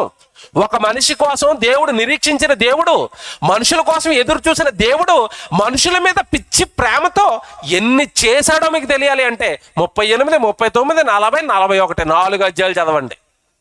పొడిగా మీకు చూపిస్తాను, మీరు భలే ఆనందపడతారు. ఇప్పుడు 38కి వచ్చేయండి. 38కి వచ్చేసిన తర్వాత 8వ వచనంలో చూడండి దేనికోసం మాట్లాడుతున్నాడు. 38:8 సముద్రమును దాని గర్భము నుండి పొర్లి రాగా తలుపుల చేత దానిని మూసిన వాడెవడు? సముద్రానికి ఏం బిగించాడట? సముద్రానికి తలుపులు ఉన్నాయా? మీకు ఎప్పుడైనా కనపడాయి చెప్పండి? దేవుడు ఇన్విజిబుల్గా ఆత్మీయంగా కొన్ని ఎడతాడు, అవి మన కంటికి కనపడవు కానీ ఉంటాయి. సముద్రానికి తలుపులు ఉన్నాయి కనుకే కెరటం, మీరు అక్కడి నుంచి బయలుదేరేటప్పుడు కెరటం ఎలా బయలుదేరతా చెప్పండి? సముద్ర కెరటం వచ్చేస్తాను రా, ఇక నేను చంపేస్తాను రా, తీసుకుని వెళ్ళిపోతాను రా అన్నట్టుగా వస్తుంది. అలాగా అంత ఎత్తున, అంత బలంగా, అంత వేగంగా వచ్చిన కెరటం అక్కడ ఇసుకను చూడగానే అలా నెమ్మదించిపోయి, కుక్క పిల్లలు అలా నెమ్మదమైపోయి నీ కాళ్ళు కిందకి అలాగొచ్చి నాకేం తెలియదు బాబు అన్నట్టు వెనకెళ్ళిపోద్ది. ఎందుకు సముద్రం వెనక్కి వెళ్ళిపోతుంది ఎప్పుడైనా ఆలోచించావా? దానికి ఏం పెట్టాడట దేవుడు? పైన కొడుకు ఆడుకుంటాడు. ఇసుక అవతల సముద్రమా, ఇసుక దగ్గరికి వెళ్ళి నోరు మూసుకుని వెనక్కి వెళ్ళిపోన్నాడు. ఎవరికి తెలుసండి ఇవన్నీ? సముద్రంలో ఆటలాడేస్తున్నారు, సముద్రంలో చిన్న చిన్న నిక్కర్లు వేసుకుని బీచ్లో డ్యాన్సులు వేసేస్తున్నారు. ఎవరికి సముద్రానికి తలుపులు ఎవడ పెట్టారో తెలీదు. ఎంత దారుణం అండి, ఎంత దారుణం అండి. దేవుడికి ఎంత దగ అండి. దేవుడు చేసిన సృష్టిని అనుభవిస్తూ కూడా దాన్ని సక్రమంగా ఎవరు సెట్ చేసి పెట్టారో తెలియని మనుషులండి ఈరోజు. నిరీక్షణ పుత్రులలో నిలిచింది ఏంటో తెలుసా? చివరికి దేవుడిని అర్థం చేసుకోలేని అజ్ఞానం నిలబడి ఉంది. ఇప్పుడు సముద్రం ఎందుకు అక్కడికి వచ్చి ఆగిపోయిందంటే, ఇడు ఉష్ణోగ్రత, సముద్ర మట్టం ఏవో స్కేల్ వేసుకుని కొలతలు చెప్తాడు ఈడు. ఎత్తు తీరం, పల్లం తీరం, సుత్తి లెక్కలు ఇవన్నీ. మరి ఆ ఎత్తు లెక్కలు, పల్లాల లెక్కలు సునామీలు వచ్చినప్పుడు పని చేయవు, వచ్చి అందరిని వేసుకుని అవలకి తీసుకెళ్ళిపోతుంది. నీ లెక్కలు ఏమైపోయినాయిరా? అది అంతే అంటాడు. మళ్ళీ బుర్ర పని చేయదు కదా వీడికి. ఎర్త్ క్రాక్స్ అట, భూమి ఎక్కడో పగిలిందట. ఇప్పుడు దేవుడు చూడండి యోబుతో చెప్తున్నాడు, యోబు నిరీక్షణ పుత్రుడిగా నీ రాక కోసం ఎదురు చూశాను. నేను నీ కోసం ఎన్ని చేశానో, నిన్ను ఎంత ప్రేమించానో, నీ రాక కోసం ఎంత కష్టపడ్డానో చెప్తాను. ఇప్పుడు జస్ట్ 8వ వచనం చదివారు మీరు. సముద్రము దాని గర్భము నుండి పొర్లి రాగా తలుపుల చేత దానిని మూసిన వాడెవడు? ఏమండి, నేను మేఘమును దానికి వస్త్రముగాను గాఢాంధకారమును దానికి పొత్తుగుడ్డగాను వేసినప్పుడు నీవు ఉంటివా? దానికి సరిహద్దును నియమించి దానికి అడ్డుకడిలను తలుపులుగా పెట్టించినప్పుడు నీవు ఎంతవరకే గాని, ఇది అండర్లైన్ చేసుకోండి, అస్సలు సముద్రం గురించి ఎవరికి తెలియని రహస్యం అండి ఇది. ఎన్నో వచనం ఇది? 11వ వచనం. నీవు ఎంతవరకే గాని మరి దగ్గరకు రాకూడదనియు, ఎక్కడనే నీ తరంగముల పొంగు అనపబడననియు నేను దానికి చెప్పినప్పుడు నువ్వు ఉన్నావా యోబు? సముద్రానికి ఇవన్నీ ఆటలు వేస్తున్నప్పుడు నువ్వు ఉన్నావా యోబు? ఉన్నావయ్యా, అప్పటికే నాలో ఉన్నావయ్యా, బయటికి రాలేదయ్యా. ఇంకా ఏం దేవుడండి. మనుషుల కోసం సముద్రాలు తవ్వాడు, మనుషుల కోసం చెరువులు తవ్వాడు, మనుషుల కోసం అండి జీవ నదులను తవ్వాడు, మనుషుల కోసం ఆహారం చేశాడు, మనుషుల కోసం ఆకాశాన్ని చేశాడు, మనుషుల కోసం నేలను చేశాడు. సర్వ సృష్టిని పుట్టక మునిపే కన్న తండ్రి కట్టేశాడు. ఎందుకు ఇన్ని కడుతున్నాడు? ఇప్పుడు ఇది ఏ నెల అండి? మార్చి నెల కదా. ఏప్రిల్ మే అయితే ఒక పండు వస్తుంది. ఏం పండు చెప్పండి? మే నెల అనగానే పండు. అబ్బా, ఏ పండు? మామిడి పండు. Very good. మామిడి పండు ఎవరు చేశారు? దేవుడు చేశాడు. మీకు తెలుసు. ఇప్పుడు మాట్లాడుతాను, మామిడి పళ్ళు ఎన్ని చేశాడు? ఇది తెలియదు మీకు. పోనీ ఇక్కడ కూర్చున్న వాళ్ళు ఎవరికైనా మామిడి పళ్ళలో నాకు రకాలు తెలుసా అన్న వాళ్ళు టకటక జాతులు ఏమన్నా చెప్పండి. బంగినపల్లి, కలెక్టరు, రసాలు, సంతమావిడి ఏదో అంటారు. ఇంకోటి నాకు 4 తెలితే నాకు తెలియదండి. కొండమావిడి, సంతమావిడి, ఇంక బోలు చెప్తారు. మీరు ఎన్ని చెప్తారు చెప్పండి? మీరు ఎన్ని చెప్తారు? మీరు ఎన్ని రకాలు చెప్తారు చెప్పండి? ఓ 10 చెప్తారా? 15 చెప్తారా? 20 రకాలు తెలుసా వాళ్ళు చేయొద్దండి ఎవరైనా ఇక్కడ ఉంటే సభలో? లేరు కదా. అసలు మామిడి పళ్ళలో ఎన్ని రకాల జాతులు ఉన్నాయి తెలుసా? 1500 రకాలు. గూగుల్ అడగండి, ఇన్ఫర్మేషన్ ఇస్తుంది. ఆ పండు సైజులు చెప్తుంది, ఆ పండు రుచులు చెప్తుంది. 1500 రకాల మామిడి పళ్ళు చేయాలని నీకు ఒక మామిడి పండు చేసేస్తే ఒకటి చీకుతుంటేనే ఆనందం అండి. ఆయన 1500 చేశాడట. బియ్యం మీరు రోజు తింటున్నారు కదా, ధాన్యాలు మీకు ఎన్ని రకాలు తెలుసు? ధాన్యాలు మీకు ఎన్ని రకాలు తెలుసు? 1001 అండి, సన్న రైస్ అండి, కర్నూలు రైస్ అండి, మసూరి అండి, ఆ తర్వాత మరి చుట్టాలు వచ్చినప్పుడు పొడికి తోడు తెస్తామండి, బాస్మతి. ఇంకా చెప్పండి, ఎన్ని చెప్తారు? ఇంకా ఎన్ని చెప్తారు? 10 చెప్తారా గట్టిగా? ఆడపిల్లల్ని అడగండి, రైస్లు ఎన్ని చెప్తారు? 10, 4, 5 చెప్పడం కష్టం. అసలు వరి ఎన్ని రకాలు ఉందని అడగండి. 1000 రకాల వరులు ఉన్నాయి. 1000 రకాల వరా? ఏమన్నా 15 రకాల మామిడి పళ్ళ? నువ్వు చూస్తున్న కలర్స్ 10 లక్షల కలర్స్ ఉంటాయి. రంగులు నీకు తెలిసిన 4-5 సృష్టిలో దేవుడు పెట్టినవి 10 లక్షల రకాల రంగులు పెట్టాడు. మీరు చూడండి, ఆకుకి, చెట్టుకి ఆకు ఏ రంగులో ఉంటుందని మీరు ఏం చెప్తారు? పచ్చ అంటున్నారు కదా. ఇప్పుడు మీరు ప్రాక్టికల్గా తెల్లారిన తర్వాత, ఇప్పుడు కనపడదు, మీరు తెల్లవారు లేచిపోయిన తర్వాత ఒక 4-3 రకాల చెట్లు చూడండి. 4 రకాలకి పచ్చాకులే ఉంటాయి, కానీ దీనికి ఉన్న పచ్చ దానికి ఉండదు. ఓ దానికి ముదురు పచ్చ, ఓ దానికి లేత పచ్చ, ఒకదానికి పాలుపోయిన పచ్చ. ఏటండి రంగులేటండి, రుచులేంటండి, ఈ సముద్రాలు ఏంటండి, ఈ ఆహారాలు ఏంటండి? ఇవన్నీ ఎవరు చేశారు అంటే నిరీక్షణ పుత్రుల కోసం దేవుడు పడ్డ కష్టం. మీకు సింపుల్గా ఎనిమిదో వచనం చదివించాను కదా, కొన్ని చదువుతాను, రాసుకోండి, తర్వాత చదువుకోండి ఇంటికి వెళ్ళిన తర్వాత. 28వ వచనం చూడండి ఏమంటున్నాడు. 28లో వర్షమునకు తండ్రి ఉన్నాడా, 38:28 వర్షమునకు తండ్రి ఉన్నాడా, మంచు బిందువులు పుట్టించేవాడు ఎవడు? జీవనదులు అంటున్నావు కదా, ఆరిపోవంటున్నావు కదా, జీవనదులు ఎలా ప్రవహిస్తాయని అడగండి ఎవరినైనా. మంచు బిందువులు, అక్కడ మంచు కరిగిపోయి నదిలోకి వచ్చి జీవనది ప్రవహిస్తుంది. జీవనది ప్రవహించాలంటే మంచు పుట్టాలి. పుట్టిస్తున్నది ఎవడు? మీ ఇంటి ముందు, మీ పొలం ముందు, నీ ఇంటి ముందు వర్షాలు ప్రతి సంవత్సరం పోస్తున్నాడు కదా. వర్షమునకు తండ్రి ఉన్నాడా? ఎవడైనా కన్నాడా వర్షాన్ని? చెప్పు యోబు చెప్పు. ఇప్పుడు మళ్ళీ అడుగుతున్నాడు ఈ రాత్రి, మీరు చెప్పండి ఇప్పుడు. మంచును చేసింది ఎవరు? వర్షాన్ని చేసింది ఎవరు? సముద్రాలను చేసింది ఎవరు? అడవి జంతువులు చేసింది ఎవరు? పక్షులను చేసింది ఎవరు? 84 లక్షల జీవరాశులను చేసింది ఎవరు? పాములు చేశాడు, మొసళ్ళు చేశాడు, ఏమంటే తేలులు చేశాడు, జర్రులు చేశాడు.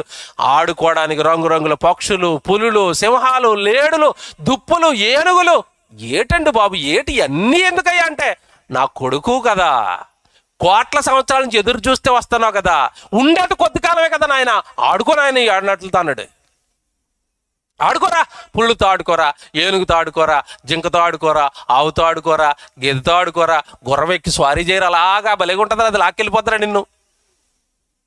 దేవుడండి పిచ్చి ప్రేమతో ఇవన్నీ చేశారండి. ఇందా నేను చెప్పాను కదా, 15 సంవత్సరాల తర్వాత గర్భవతి అయితే వస్తున్నాడు కొడుకని తల్లి ఎలాంటి అరేంజ్మెంట్లు చేసుకుంటుందో దానికి మించిన అరేంజ్మెంట్లు నిరీక్షణ పుత్రుల కోసం దేవుడు చేశాడు. మీరు ఆశ్చర్యపోతారు ఈ అధ్యాయం చదువుకుంటే. మీరు 33 చూడండి. 33 ఆకాశ మండలపు కట్టడాలు నువ్వు ఎరుగుదు, ఒకసారి పైకి చూడు, అక్కడ గ్రహాలు చూడు, బుధుడు చూడు, గురుడు చూడు, చంద్రుడు చూడు, అవన్నీ ఎవరు చేశారో ఆలోచించు, అవన్నీ ఎలా తిరుగుతున్నాయో ఆలోచించు. తెల్లవారు లేవగానే ఎవరో బెల్లకొట్టినట్టుగా 6 గంటలకి సూర్యుడు ఎవరు పంపిస్తున్నారో ఆలోచించు. సాయంత్రం 6 అయిపోతే ఈయన రెస్ట్లోకి వెళ్ళిపోతాడంట, ఆయన వచ్చేస్తాడట. ఎవరు? చంద్రుడు. ఈ ఆకాశానికి కట్టడలు, ఈ విధులు, డ్యూటీలు ఎవరేశారు? పెళ్ళైన వాళ్ళు అరుంధతి నక్షత్రం చూస్తారట. అది ఉందో లేదో తెలీదు. అది కాదు అంటే లేదంటే మరి మళ్ళీ ఇంకోటి చూపిస్తాడు ఆయన. అదే కనపడిందండి, కనపడితే లోపల పండిస్తారు అంటాడు అంతే. ఎవరెట్టారే నక్షత్రాలు చూపిస్తున్నావు కదా, ఎవరెట్టారు? సప్తర్షి నక్షత్రం అంటున్నావు కదా, ఎవరెట్టారు? తెల్లవారులు వేస్తే టీవీ 9లో ల్యాప్టాప్ ఇలా తెరిచి గ్రహాలు చెప్తాను ఇప్పుడు జాతస్కం అంటున్నావు కదా, ఎవరు పెట్టారయ్యి? కట్టడలు కట్టడలు కట్టడలు కట్టడలు. దేని కక్షలో అదే తిరుగుతుందండి పైన. ఎవరు పెట్టారయ్యా? యోబు ఎవరు పెట్టారు చెప్పు, నాకు డౌట్ ఇప్పుడు. ఎవరు పెట్టారు చెప్పు అన్నాడు యోబు. విస్తుపోయాడండి. 1 అధ్యాయం కాదు, 2 అధ్యాయం కాదండి, 4 అధ్యాయాలు. చెప్పు చెప్పు చెప్పు అంటున్నాడు. ఇంకేం చెప్తాడు? బెక్కపోయాడండి యోబు. ఇంకా చూస్తారా? 39కి వచ్చేసరికి అడవి జంతువుల గురించి మాట్లాడతాడు. 39కి వచ్చేసారనుకోండి మొత్తం అడవి జంతువుల గురించి మాట్లాడతాడు. 39కి వచ్చేసరికి అడవిలోని కొండ మేకలు ఈను కాలమును నీకు తెలియనా, లేళ్లు పిల్లలు మేయు కాలము నువ్వు గ్రహింపగలవా? మేకలు, లేళ్లు, దుప్పులు అడవికి వెళ్ళి ఒకసారి. ఎవరు చేశారయ్యో యోబు అవన్నీ? అలా ముందుకు వచ్చేస్తారా 19కి. 39:19 గుర్రమునకు బలమునిచ్చితివా, గుర్రమునకు నీవు బలమునిచ్చితివా, జూలు వెంట్రుకలతో దాని మెడను కప్పితివా. గుర్రం చూడగానే ఎలా ఉంటుంది? ఒక్కసారైనా ఎక్కాలనిపించదు కదండి. ఎవరిచ్చారు దానికి ఆ బలం? ఆ జూలు. అది అలా పరిగెడుతుంటే వెనకాలు ఎగురుతాయండి దాని జూలు. అసలు నిజంగా ఎవరు చేశారయ్యా? అది ఎవరు చేశారు? చదువుకోండి. ఇక 38 చదువుకోండి, 30 చదువుకోండి, 40 చదువుకోండి, 41 చదువుకోండి. 41కి వచ్చేసరికండి డైనోసార్స్ గురించి మాట్లాడతాడు యోబు. నీకోసం చాలా పెద్దది చేశాను అయ్యి ఒక దాన్ని, డైనోసార్ని, కానీ దానికి మదం ఎక్కువైపోయింది. నా పిల్లలకు లోబడు, నా పిల్లలకి సేవ చేయంటే మనుషుల మీద తిరగబడేంత బలం ఎక్కువైపోయింది దానికి. మధ్యలో లేపేశాను అయ్యో యోబు దాన్ని అని చెప్పాడు. డైనోసార్ నేనే లేపేశానని చెప్పాడు 41లో. ఇప్పటికీ పిచ్చి ప్రపంచం, శాస్త్ర ప్రపంచం డైనోసార్లు భూమి మీద గ్రహ శకలాలు పడి అంతమైపోయినాయి అంటారు వీళ్ళు. నిజంగా వాటి వండర్ఫుల్ బైబిల్ అండి, వండర్ఫుల్ బైబిల్ అండి. ప్రపంచంలో ప్రకృతిలో మీకు ఏ ప్రశ్న వచ్చినా సమాధానం చెప్పగలిగిన సత్తా బైబిల్కి ఉంటుంది. కారణం సృష్టికర్త రాయించిన పుస్తకం ఇది. మళ్ళీ చెప్తున్నాడు, సృష్టికర్త, క్రియేటర్ రాయించిన పుస్తకం ఇది. డైనోసార్స్ ఎలాగ అంతమైపోయాయంటే ఎవరికి తెలీదు. 41 అధ్యాయం చదువుకుంటే మీకు తెలిసిపోద్ది. నేనే చంపేశాను అట్లా అంటాడు దేవుడు. తిరగబడుతున్నాయి అవి, వాటిని ఎవడో గాలం వేసి పట్టుకోలేకపోతున్నాడు, బంధించలేకపోతున్నాడు. సింహాన్ని జూలో పెడతామండి, డైనోసార్ బతుకుందనుకోండి, డైనోసార్ అంటే సరికి ఎంత ఉంటుందో తెలుసు కదా మీకు. ఇగో ఈ బిల్డింగ్ అని చూశారు, దీనికి పైన ఉంటుంది, ఇంకా దాన్ని పట్టుకొచ్చి పెంచుకుందామంటే ఎవడ మాట ఉంటుంది అది. పెంచుకున్నవాడిని కూడా లోపల ఇద్దరు ముగ్గురు ఒకేసారి లోపలేసేస్తుంది, అది మింగేస్తుంది. వద్దున ఆయన ఇది చేశాను కానీ ఇది కొంచెం మరి ఓవర్ అయిపోయిందని చంపేశాడు దాన్ని, డైనోసార్ని. దేవుడండి, దేవుడండి, నిరీక్షణ పుత్రులండి, నిరీక్షణ పుత్రులు. పిల్లల కోసం ఇవన్నీ చేశాను చేశాను చేశాను చేశాను చేశాను. Very good. చేస్తే చివరికి దేవుడు నా పిల్లలు పరిశుద్ధంగా ఉండాలి, పవిత్రంగా ఉండాలి, నాకు మహిమ తేవాలి, నాకు కీర్తి తీసుకుని రావాలి, నా పిల్లలు నిరీక్షణ పుత్రులుగా పిల్లల కోసం దేవుడు ఎదురు చూస్తే వాళ్ళలో చివరికి దేవుడు కనపడింది ఏంటో తెలుసండి. ఒక్కసారి బైబిల్ తీయండి. ఆదిలోనే, ప్రారంభంలోనే వాళ్ళలో ఏం కనపడుతుందో ఒక్కసారి మీరు తీయండి. నిరీక్షణ పుత్రుల్లో నిలిచింది ఏంటంటే చివరికి పాపం. ఆదికాండం 8వ అధ్యాయం 21వ వచనం చదవండి. ఆదికాండం 8వ అధ్యాయము 21వ వచనం. ఆదికాండం 8వ అధ్యాయం 21. అప్పుడు యెహోవా ఇంపైన సువాసన ఆగ్రానించి ఇక మీదట నరులను బట్టి భూమిని మరలా శపించను. ఎందుకనగా నరుల హృదయాలోచన బాల్యము నుండి చెడ్డది. ఎప్పటి నుంచి చెడిపోయాడట? నరుల యొక్క హృదయపు ఆలోచన బాల్యము నుండే చెడ్డది. నిరీక్షణ పుత్రులలో చివరికి కనబడింది ఏంటి? ఇప్పుడు బాల్యదినాల్లోనే చెడు, పాపము, చెడ్డ తలంపులు, బాల్యకాలపు పాపములు అంటాడు యోబు గ్రంథం. ఆ మాట చూడండి ఎంత బాగుంటుందో. యోబు గ్రంథం 13వ అధ్యాయం 26వ వచనం. యోబు గ్రంథము 13వ అధ్యాయం 26వ వచనం చూడండి. నీవు నాకు కఠినమైన శిక్షను విధించి ఉన్నావు, నా బాల్యకాలపు పాపములను అండర్లైన్ చేసుకోండి. ఎప్పుడట పాపాలు? నా బాల్యకాలపు పాపాలు. నేను బాల్యము నుండి కూడా నేను పాపాలే. నా జీవితం అంతా ఎలా ఉందంటున్నాడు ఇప్పుడు? పాపమా? ఎప్పటి నుంచి ఎదురు చూస్తున్నాడు?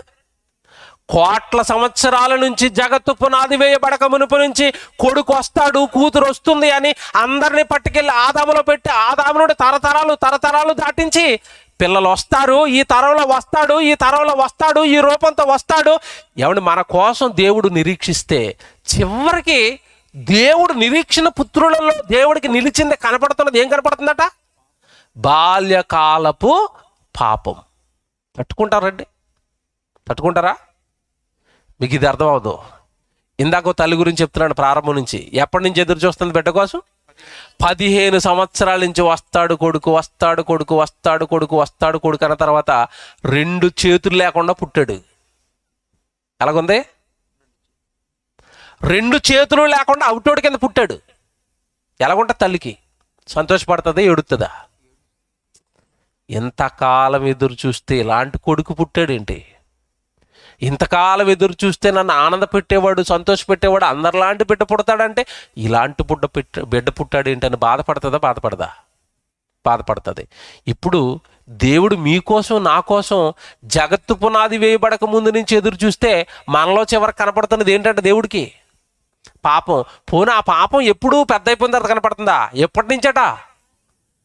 చిన్నప్పటి నుంచి పాపమే. ఇదేటి పాపాలేటి మీకు తెలియదు కాదు. బాల్యకాలపు పాపాలని యోబు గ్రంథం క్రీస్తుకు పూర్వం చెప్పాడండి.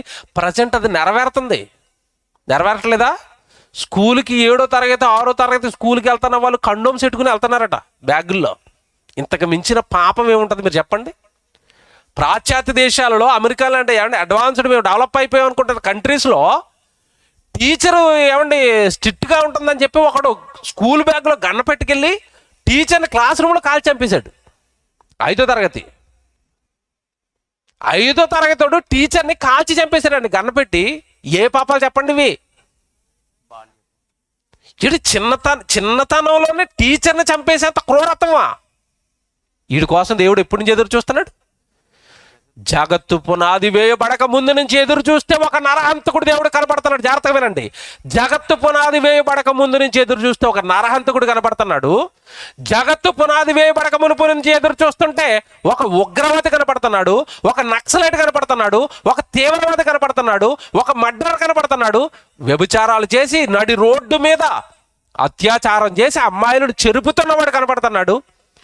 రౌడీగా, వీధి రౌడీగా మనుషులను కోడలను నరుకుతున్నట్టుగా నరుకుతున్న మనుషులు కనపడుతున్నారు. మతం పేరిట ఈరోజు జరుగుతున్న మారణకాండ భారతదేశంలో మతం పేరిట మంచి చెప్పవలసింది పోయి మతం పేరిట చంపుతున్న వాళ్ళు, మతం పేరిట ఏమండి ఏ స్థితికి తీసుకొచ్చారో ఈరోజు సమాజాన్ని మీకు తెలియదు కాదు. ఈ జాతి కనపడుతుంది దేవుడికి. వీళ్ళందరూ కూడా ఎవరు చెప్పండి? నిరీక్షణ పుత్రులు కావాలని కోరుకుని ఎదురు చూసిన పిల్లలు. కోట్ల సంవత్సరాల నుంచి ఎదురు చూస్తే త్రాగుబోతా, కోట్ల సంవత్సరాల నుంచి ఎదురు చూస్తే తిరుగుబోతా, కోట్ల సంవత్సరాల నుంచి ఎదురు చూస్తే ఆయనకు ఉపయోగపడకుండా భూమి మీద ఉన్నంతకాలం ఆస్తులు కావాలి, ఇల్లులు కావాలి, పొలాలు కావాలి, ఓ కోట్లు సంపాదించాలి, అన్ని భూమి మీద విడిచిపెట్టి నరకానికి వెళ్ళిపోవాలి. వీళ్ళండి ఈరోజు దేవుడు కనపడుతున్నది. నిరీక్షణ పుత్రులలో చివరికి కనబడింది ఏంటో తెలుసా? పాపం, నేరం, ఈ లోక సంబంధమైన ఆశలు, ఈ లోకాన్ని తీవ్రంగా అనుభవించాలన్న కోరిక. పుట్టించిన పరలోకపు తండ్రిని మరిచాడు. ఆయన ఈ విశ్వాన్ని కష్టపడి కట్టాడని కేవలం దీన్ని అనుభవిస్తూ దేవుడిని స్తుతిస్తూ దేవుడు పనిచేసి దేవుడి దగ్గరికి వెళ్ళిపోవాలన్న నిజాన్ని మరిచిపోయి మనిషి ఈ లోకపు ఆశలలో డబ్బులు కావాలి, ఉద్యోగాలు కావాలి, వ్యాపారాలు కావాలి, వెండి కావాలి, ఎకరాల భూములు కావాలి. ఇది కదండి ఈరోజు మనిషికి పిచ్చి పట్టింది కదండి, లోక సంబంధమైన పిచ్చి. ఆయన ఎందుకు కన్నాడో ఇప్పుడు చెప్తాను. ఎఫ్సి పత్రిక మొదలు చదువుకున్న భాగానికి రండి. ఎందుకు కన్నాడో తెలుసండి మనల్ని? మన కోసం ఎందుకు నిరీక్షించాడో తెలుసా? ఆయన మన కోసం ఎందుకు ఎదురు చూశాడో తెలుసా దేవుడు? ఎఫ్సీలకు రాసిన పత్రిక 1వ అధ్యాయం 11. ఎఫ్సి పత్రిక 1వ అధ్యాయం 11. మరియు క్రీస్తునందు ముందుగా నిరీక్షించిన మనము తన మహిమకు కీర్తి కలుగ చేయవలనని. ఇంతకీ ఎందుకు ఎదురు చూశాడట? ఈ పుత్రరత్నాల కోసం ఆయన ఎదురు చూపు దేనికోసం చెప్పండి? ఇప్పుడు నా మహిమకు కీర్తి తీసుకుని రా ఒక యేసుక్రీస్తులా, నా మహిమకు కీర్తి తీసుకుని రా ఒక దావీదులా, నా మహిమకు కీర్తి తీసుకుని రా ఒక సంసోనులా, నా మహిమకు కీర్తి తీసుకుని రా అపోస్తులులా, పౌలులా, స్టెఫనులా, పేతురు గారులా, యాకోబు గారులా, యోహాన్ గారులా. ఏరండి? జగత్తు పునాది వేయబడక మునుపు నుంచి నీ కోసం ఎదురు చూసింది, నిరీక్షణ పుత్రులుగా మీ రాక కోసం ఈ జగత్తులోనికి మిమ్మల్ని తీసుకొని వచ్చింది, మీకోసం ఈ జగత్తును కష్టపడి కట్టింది. నాకు మహిమ తీసుకొని వస్తారని, మళ్ళా చెప్తున్నాను, నాకు మహిమ తీసుకొని వస్తారని. ఏ దేహం అండి ఈరోజు దేవుడు మహిమపరుస్తుంది? మీరు చెప్పండి. భార్యకు మహిమ, నా గుండెల నిండా నువ్వేనమ్మా, నువ్వే చెప్తే అదేనమ్మా. భార్యకు దాసోహం, భర్తకు దాసోహం, ఉద్యోగానికి దాసోహం, డబ్బుకు దాసోహం, కొంతమంది ఆడపిల్లలు అయితే బంగారానికి దాసోహం. నీ మహిమ ఏది దేవుడికి? నీ నుండి కీర్తి ఏది దేవుడికి? అసలు నీ వల్ల, నీ జీవితం వల్ల, నీ జన్మ వల్ల దేవుడికి వచ్చిన ఘనత ఏంటి, దేవుడికి వచ్చిన కీర్తి ఏంటి? ఒక్కసారి రాత్రులు నువ్వు ఆలోచించు. తన మహిమకు కీర్తి కలుగు చేయవలనని జగత్తు పునాది వేయబడక ముందు నుంచే నిరీక్షణ పుత్రులుగా దేవుడు మన కోసం కలను కంటే. ఏమండి ఈరోజు మనిషి భూమి మీదకి వచ్చి ఆయనకి ఇచ్చింది ఏంటి, ఆయనకి చేసింది ఏంటి, ఆయన కోసం ఆలోచిస్తున్నది ఏంటి, ఆయన కోసం ఖర్చు పెడుతున్నది ఎంత, మీకోసం ఖర్చు పెట్టుకున్నది ఎంత, ఆయనకి ఇస్తున్న కాలం ఎంత, మీరు ఖర్చు పెట్టుకునే కాలం ఎంత, ఆయన కోసం ఆలోచిస్తున్నది ఎంత, మీకోసం, మీ కుటుంబాల కోసం, మీ భవిష్యత్తుల కోసం, మీ పిల్లల కోసం ఆలోచిస్తున్నది ఎంత? నిరీక్షణ పుత్రుల్లో చివరికి దేవుడు కనబడుతున్నది ఇదండి. ఆయన మీద ప్రేమ లేదండి, ఆయన మీద ఆలోచనలు లేవండి. అసలు కంప్లీట్గా ఒక మాట చెప్పాలంటే, నేను పుట్టిందా ఆయన కోసం, ఆయన మహిమపరుస్తాను, నా జీవితం ఆయనకే ఇస్తానని అసలు ఆయన ఆలోచన కానీ, ఆయన తలంపు కానీ మనుషులు మర్చిపోయారు. మీకా గ్రంథం 4వ అధ్యాయం 12వ వచనంలో చూడండి. నేను చెప్పిన మాట ఇప్పుడు అక్కడ ఉంటుంది. మీకా గ్రంథం 4వ అధ్యాయం 12వ వచనం చూడండి. మీకా గ్రంథం 4వ అధ్యాయం 12వ వచనం.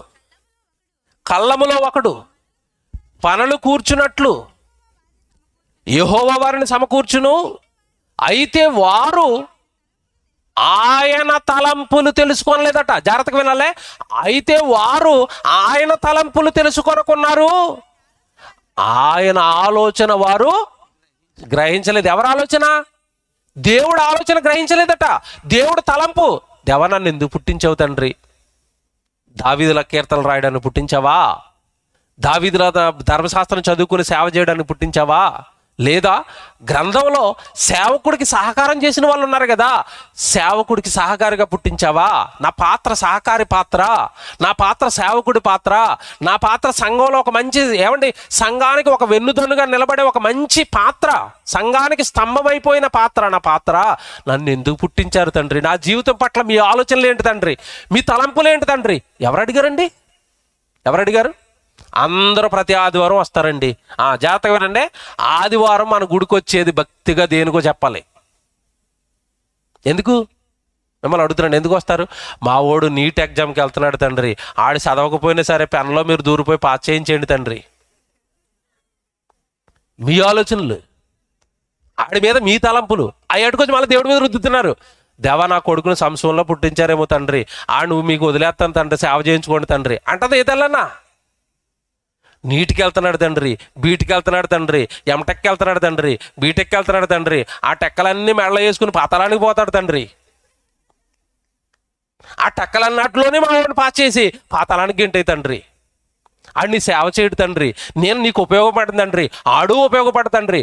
ఒకవేళ నువ్వు గనక మా కోరికలు నెరవేర్చలేదనుకో తండ్రి, ఉపవాస ప్రార్థనలు చేసి మరి నిన్ను బ్లాక్మెయిల్ చేస్తాం తండ్రి. ఎలాగుంది కాదా? ఎందుకు చేస్తున్నారు ఉపవాస ప్రార్థన? ఆత్మను రక్షించడానికా? మళ్ళీ చెప్తున్నాను, మీ గ్రామ రక్షణకా? దేవుడికి మేలు కోసమా ఉపవాసాలు? మీకోసమా? చెప్పండి. ఇప్పుడు కోరికలు తీరకపోతేనట, దేవుడు ప్రార్థనలు వినకపోతేనట ఉపవాస ప్రార్థనలు చేసి ఆయన బ్లాక్మెయిల్ చేసారా? ఇదే నేర్పారు నీకు భక్తి. ఈ ట్రిక్ అప్పుడప్పుడు మీ ఆవిడ ప్రయోగిస్తూ ఉంటుంది నీ మీద, తెలుసో లేదో నీకు? అన్నం తినకుండా మూలన కూర్చుంటుంది, నేను తిన్నాం, నాకు ఆ చీర కొనలేదు అంతే. ఏం చేయాలమ్మా ఇప్పుడు అన్నం తినాలంటే?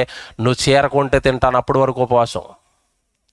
అప్పుడప్పుడు పిల్లలు మంచం ఎక్కేస్తూ ఉంటారు, నేను కారు కొనమనండి, ఆడి కీచే కారు కొనమనండి, ఆడు నువ్వు కొనలేదు, నువ్వు కొనే వరకు నేను అన్నం తిన్నా, ఆడి మంచం ఎక్కేస్తాడు. ఉపవాసాలు ఈ బ్లాక్మెయిలింగ్ ఉపవాసాలు అనమాట. ఒరిజినల్గా చేసే వాళ్ళ గురించి నేను మాట్లాడటం లేదు. నీ యథార్థత ఏంటో, లేదా నీది వేషధారణం, వాక్యం ఏంటన్నా నీకు తెలుసు, ఎందుకంటే నీ మనసు నాకు తెలియదు కదా, ఆయనకి తెలుసు అందరివే. నువ్వు ఏ ఉద్దేశంతో వెళ్ళావు ఉపవాసానికి?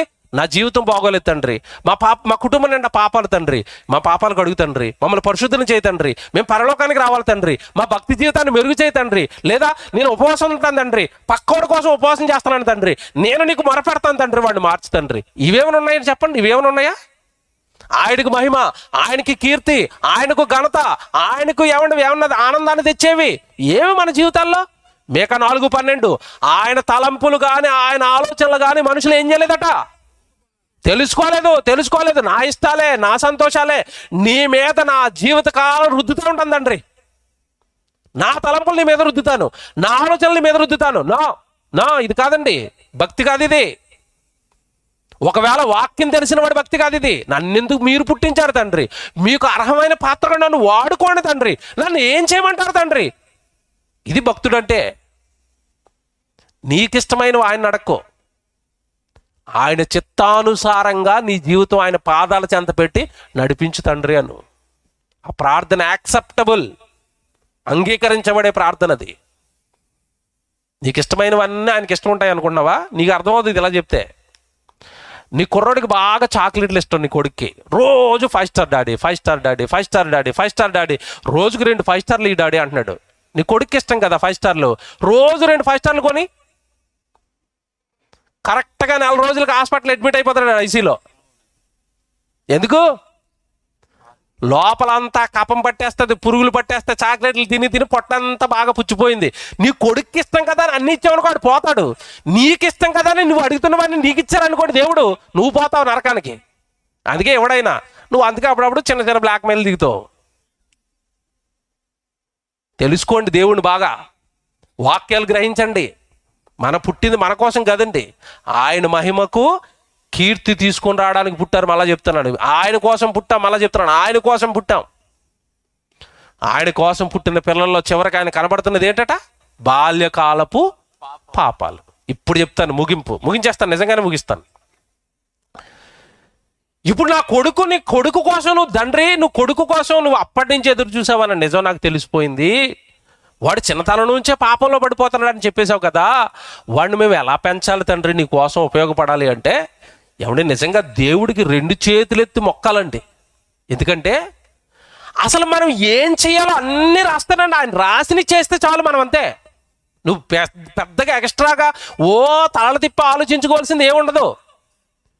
ఇదిగో నాకు కుమార్తెనిచ్చావు కదా, నాకు కొడుకునిచ్చావు కదా, ఇతను నీ నిరీక్షణ పుత్రుడు అంటున్నావు కదా, జగత్తు పునాది వేయబడక ముందు నుంచే ఎదురు చూశానంటున్నావు కదా, మరి ఈ కొడుకు భక్తురాలు అవ్వాలి అంటే నేను ఏం చేయాలి తండ్రి అంటే ఒకే ఒక మాట చెప్పాడండి, ఇది చేయి చాలు నాయనా, ఇది చేయి, వాడు భక్తుడు అవుతాడు, భక్తురాలు అవుతుంది అని చెప్పాడు. ఏం చేయాలి తెలుసా? సామెతల గ్రంథం ఒక్కసారి తీయండి. సామెతల గ్రంథం 6వ అధ్యాయం 20 తల్లిదండ్రులకి చెప్తున్నాడు దేవుడు. ఆ నిరీక్షణ పుత్రుడు దేవుడి కోసం నిలబడాలి అన్నా, ఆ నిరీక్షణ పుత్రుడు దేవుడి కోసం నిరీక్షించేంత గొప్ప భక్తుడు అవ్వాలి అన్నా ప్రతి తల్లిదండ్రులు ఇది చెయ్యాలి. సామెతల గ్రంథం 6వ అధ్యాయం 20వ వచనం, నా కుమారుడా నీ తండ్రి ఆజ్ఞను గైకొనుము. తండ్రి కొడుకేమి ఇవ్వాలట? ఆజ్ఞలు. ఏ ఆజ్ఞలు ఇస్తావు నువ్వు? ఏ ఆజ్ఞలు ఇవ్వాలి తండ్రి? ఆజ్ఞలు అనగానే మీకు ఏమర్థమైంది? నీ సొంత ఆజ్ఞలు కాదు, దేవుడు బైబిల్లో రాయించిన ఆజ్ఞలు నువ్వు చదువుకొని ఆ ఆజ్ఞలు కొడుక్కి పాస్ చేయాలా. జాతక వినాలి. నీ తండ్రి ఆజ్ఞలను గైకొనమంటే తండ్రి ముందు బైబిల్ నేర్చుకోవాలా.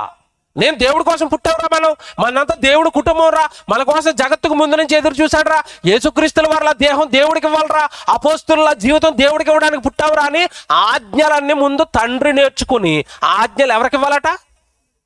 కొడుక్కి ఇవ్వాలి. తండ్రికైనా తల్లికి ఏమైనా ఉందా డ్యూటీ? నెక్స్ట్ ఆవిడదే. నీ తండ్రి ఆజ్ఞలను విడిచిపెట్టదు గైకోనమన్నాడు. కిందకి వెళ్ళేసరికి ఏమంటున్నాడు? నీ తల్లి ఉపదేశమును త్రోసి వేయకము. అంటే తల్లి ఏం చేయాలి? ఇప్పుడు ఉపదేశం చెయ్యాలా. ఉపదేశం అంటే అర్థం చెప్పాలి నాకు. ఉపదేశం అంటే అర్థం ఏంటి? ప్రసంగం చెయ్యాలా. ఉపదేశకులు అంటే అర్థం ఏంటి? వాక్యోపదేశకులు అంటే అర్థం ఏంటి? మా పోస్టర్ కింద, అన్నయ్య పోస్టర్ల కింద వేస్తారు, కింద ఏమైనా వేస్తారు? వాక్యోపదేశకులు. వాక్యం ఉపదేశించడానికి వస్తున్నారు. ఇప్పుడు తల్లి కొడుకు ఏం చేయాలట? ఉపదేశము. ఏ తల్లి కొడుకు ప్రసంగాలు చేసింది చెప్పండి? ఈ ప్రసంగాలు చేయదు. ఏ ప్రసంగాలు చేస్తా తెలుసా? ఒరే పక్కింటి ఆంటీతో మాట్లాడకరా, మంచిది కాదు. ఈ ఉపదేశాలు ఉంటాయి ఎక్కువ. ఒరే మీ పెదనాన్న ఇంటికి వెళ్ళకరా, మొన్న వాళ్ళకి మాకు గొడవైంది ఆస్తి దగ్గర, మీ పెదనాన్న మంచోడు కాదు, మీ పెద్దమ్మ మంచిది కాదు, మీ అక్క మంచిది కాదు, మీ చెల్లి చెల్లి ఉంది కదా అది మంచిది కాదు, వాళ్ళతో ఎవరితో మాట్లాడుకో, ఆ కుటుంబానికి దూరం అయిపో. ఒకవేళ సాధ్యమైతే మేము చచ్చిపోయిన తర్వాత మా పగను నువ్వు కూడా పంచుకొని, ఒకవేళ ఏమైనా వీలు దొరికితే వాళ్ళని వేసేయి. ఉపదేశాలు ఇయే కదా తల్లులు చేసేవి. ప్రేమను పెంచవలసిన తల్లి, ప్రేమను పెంచవలసిన తండ్రి పనికిరానివన్నీ ఏమంటే తెల్లని పుస్తకంలో ఉన్నవాడి హృదయం మీద అండి నల్లటి మరకలేస్తున్నారు వీళ్ళు. పగ, కక్ష, భేదం, వాళ్ళు మంచోళ్ళు కాదు, వీళ్ళు చెడ్డోళ్ళు, వాళ్ళతో మాట్లాడుకో. ఏమంటే పిల్లలకి నేర్పుకునే ఉపదేశాలు. తల్లి బిడ్డలకి ఏం చేయాలట? ఉపదేశకురాలవ్వాలి. ఒక్క మాట చెప్తాను, ఇప్పుడు లైఫ్ టైం గుర్తుపెట్టుకోండి మీరు. మీ పిల్లలకి మొట్టమొదటి పాస్టర్స్ ఎవరంటే తల్లి, తండ్రి, నెక్స్ట్ గుడిలో మాస్టర్ గారు.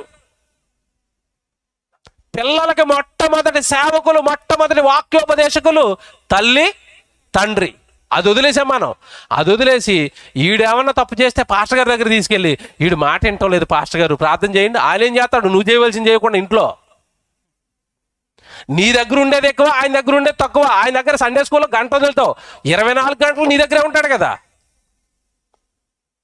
నీకు అర్థమవుతుంది నేను చెప్పేది? తల్లి దేవుడి కోసం బిడ్డ దగ్గర బలా చెప్తున్నాడు. తల్లులు జాగ్రత్తగా వినండి, తల్లులు తండ్రులు జాగ్రత్తగా వినండి. దేవుడి కోసం పిల్లల దగ్గర మీరు మాట్లాడగలిగిన భక్తి మీకుంటే ఖచ్చితంగా చెప్తున్నాడండి, నీ కొడుకు భక్తుడు, నీ కొడుకు నీ కూతురు భక్తురాలు. పిల్లల దగ్గర దేవుడి గురించి మాట్లాడగలిగే భక్తి నీకుంటే ఖచ్చితంగా నీ పిల్లల్ని నువ్వు కాపాడుకున్నట్టే.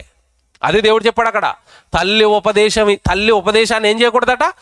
త్రోసివేయకు. కొడుకా నీ తల్లి నా గురించి చెప్తుందిరా, నువ్వు వదిలేయొద్దు. Very good. ఇప్పుడు డౌట్ వస్తుంది మీకు. నాకు తెలుసండి మీరు, ఎందుకంటే మేము కూడా అక్కడ కూర్చుని వచ్చాం కదా. నేను చెప్తున్నాను అన్నయ్య మా ఓడి వినటం లేదు. ఉన్నారా లేదు ఇక్కడ? ఉన్నారా? నేను చెప్తాను తమ్ముడు వినటం లేదు. ఖచ్చితంగా ఉంటారా అక్కలు ఇక్కడ? ఉన్నారా? ఉన్నారు. Very good. నిజమే, దేవుడు చెప్పమన్న ప్రాసెస్లో చెప్పటం లేదు. మనం మళ్ళీ చెప్తాను, జాగ్రత్త రాసుకోండి. దేవుడు చెప్పమన్న పద్ధతిలో చెప్పలేదు మనం, అందుకని మారలేదు. పద్ధతి ఉందా? చెప్పడానికి పద్ధతి ఉంటుందా? మరి ఉండదండి. ఈరోజు ప్రసంగం పద్ధతి ప్రకారం జరుగుతుందా? ఒక టైటిల్ వేసాం, టైటిల్కి సంబంధించిన అంతగా చెప్తున్నాం, దీనికి ఏముంది? పద్ధతి. చికెన్ కూర వండాలి, పద్ధతి ఉంటుందా? లేదా రోడ్డు మీద తిరుగుతున్న కోడిని అడుగుచ్చి గిన్నెలు వేసేస్తారా టక్కమని? చికెన్ కూర వండుకోవడానికి పద్ధతి ఉంటుందా? పద్ధతి ఉంటుంది కదండి. కోడిని పట్టుకు రావాలి, దాని ముందు పేక కట్ చేయాలా, చచ్చిపోయే వరకు వెయిట్ చేయాలా, ఆ తర్వాత వేడి నీళ్ళు వేసి పై తోలంతా తీయాలా, ఆ తర్వాత కటింగ్ మాస్టర్ వస్తాడు. ఎలా పడితే అలా కట్ చేయకూడదు. లోపల చేదుగుడ్డు ఉంటుంది, పగిలిందంటే కూర అంతా పోయినట్టే. అలా నెమ్మదిగా ఆపరేషన్ ఎంత జాగ్రత్తగా చేస్తాడో డాక్టర్ గారు, అంతకంటే బాగా కోడికి ఆపరేషన్ చేస్తాడు ఈయన. పేగులన్నీ బయటికి తీసి పడేసి, చేదుగొట్టి పడేసి, చికెన్ 65 పెద్ద నరకమంటారా చిన్న నరకమంటారా? బాబ్బా. చికెన్ కూర వండుకోవడానికి పద్ధతి. స్కూల్లో పిల్లలకి చదువు నేర్పించడానికి పద్ధతి ఉందా లేదా? మావాడు కలెక్టర్ అండి, ఈరోజు స్కూల్లో వేస్తాను, రేపు కలెక్టర్ అయిపోతాడా? అవుతాడా? అవడే. పద్ధతి ఉంది దానికి. ఏంటి పద్ధతి? ఎల్కేజీ అట, యూకేజీ అట. అంతకుముందు ఇంకోటి ఇచ్చేసిందండి బాబు, దారుణం పాపం. 3 సంవత్సరాలు వేసారు bag. Nursery, LKG, UKG 1, 2, 3, 10, intermediate, degree, ఆ తర్వాత బిఈడి, ఆ తర్వాత ఏవో టెక్కలో అన్నీ అయిపోతే కానీ మీ ఓడు ప్రయోజకుడు అవ్వలేదు కదా. పద్ధతి, ప్రాసెస్ ఉంది కదా. మరి దేవుడు గురించి దేవుడు బైబిల్లో వాక్యం నేర్పడానికి ఒక ప్రాసెస్ చెప్పాడు పిల్లలకి, పద్ధతి చెప్పాడు. పద్ధతి ప్రకారం వాక్యం చెప్పకుండా పిల్లోడు వినలేదంటున్నా వేటి? పద్ధతి చెప్పాడా? మీకు మాట చెప్తాను. ఒకప్పుడు చిన్నప్పుడు దూరదర్శన్లో టీవీలో 7 గంటలకు వార్తలు వచ్చేవి. ఆ వార్తలు అయిపోయిన వెంటనే ఒక ప్రోగ్రాం వచ్చేది రైతుల కోసం. ఏ ప్రోగ్రాం చెప్పండి? పందుల పెంపకం, కోళ్ల పెంపకం. వినరా? తెలుసు, పాతోళ్ళకి తెలిసింది. రైతుల కోసం ప్రోగ్రాం అండి. కోళ్ళని ఎలా పెంచాలి, గేదెలను ఎలా పెంచాలి, ఆవులను ఎలా పెంచాలి, కుక్కలను ఎలా పెంచాలి, కుందేళ్ళని ఎలా పెంచాలి, పిల్లలను ఎలా పెంచాలి, ఇవన్నీ ఎలా పెంచాలో టీవీ వాడు చెప్తాడు. పిల్లల్ని ఎలా పెంచాలో దేవుడు చెప్తాడు. నా నిరీక్షణ కొడుకు నాయన, ఎటు పడతాడు వదలకు రాడిని, ఆడు చుట్టూ పాపపు ప్రపంచం ఉంది నాయన, బాల్య దినాల నుండే వాడిని పాపంలో వేసేస్తుంది నాయన. నేను పద్ధతి చెప్తాను, ఆ పద్ధతిలో వాడిని పెంచుకొడుక అన్నాడు. పద్ధతి రాసుకుంటారా? పద్ధతి రాసుకుంటారా? ఎక్కడితో ముగించేసి మళ్ళీ వచ్చినప్పుడు చెప్తానంటే ఎలాగుంటుంది ఇప్పుడు మీకు? పద్ధతి రాశాడండి. చివరి మాట ద్వితీయోపదేశకాండం 6వ అధ్యాయం. మీరు చాలాసార్లు చదువుకున్నట్టు ఉంటుంది కానీ నేను ఇప్పుడు చెప్తాను దాని కథ. ద్వితీయోపదేశకాండం 6వ అధ్యాయం 6వ వచనం చూడండి. బాగా వినండి, ఒక్కొక్క పదం అడుగుతాను నేను, చాలా జాగ్రత్త చదవాలి. చివరి మాట, నిజంగా చివరి రెఫరెన్స్ ఇది. ద్వితీయోపదేశకాండం 6వ అధ్యాయం 6వ వచనం.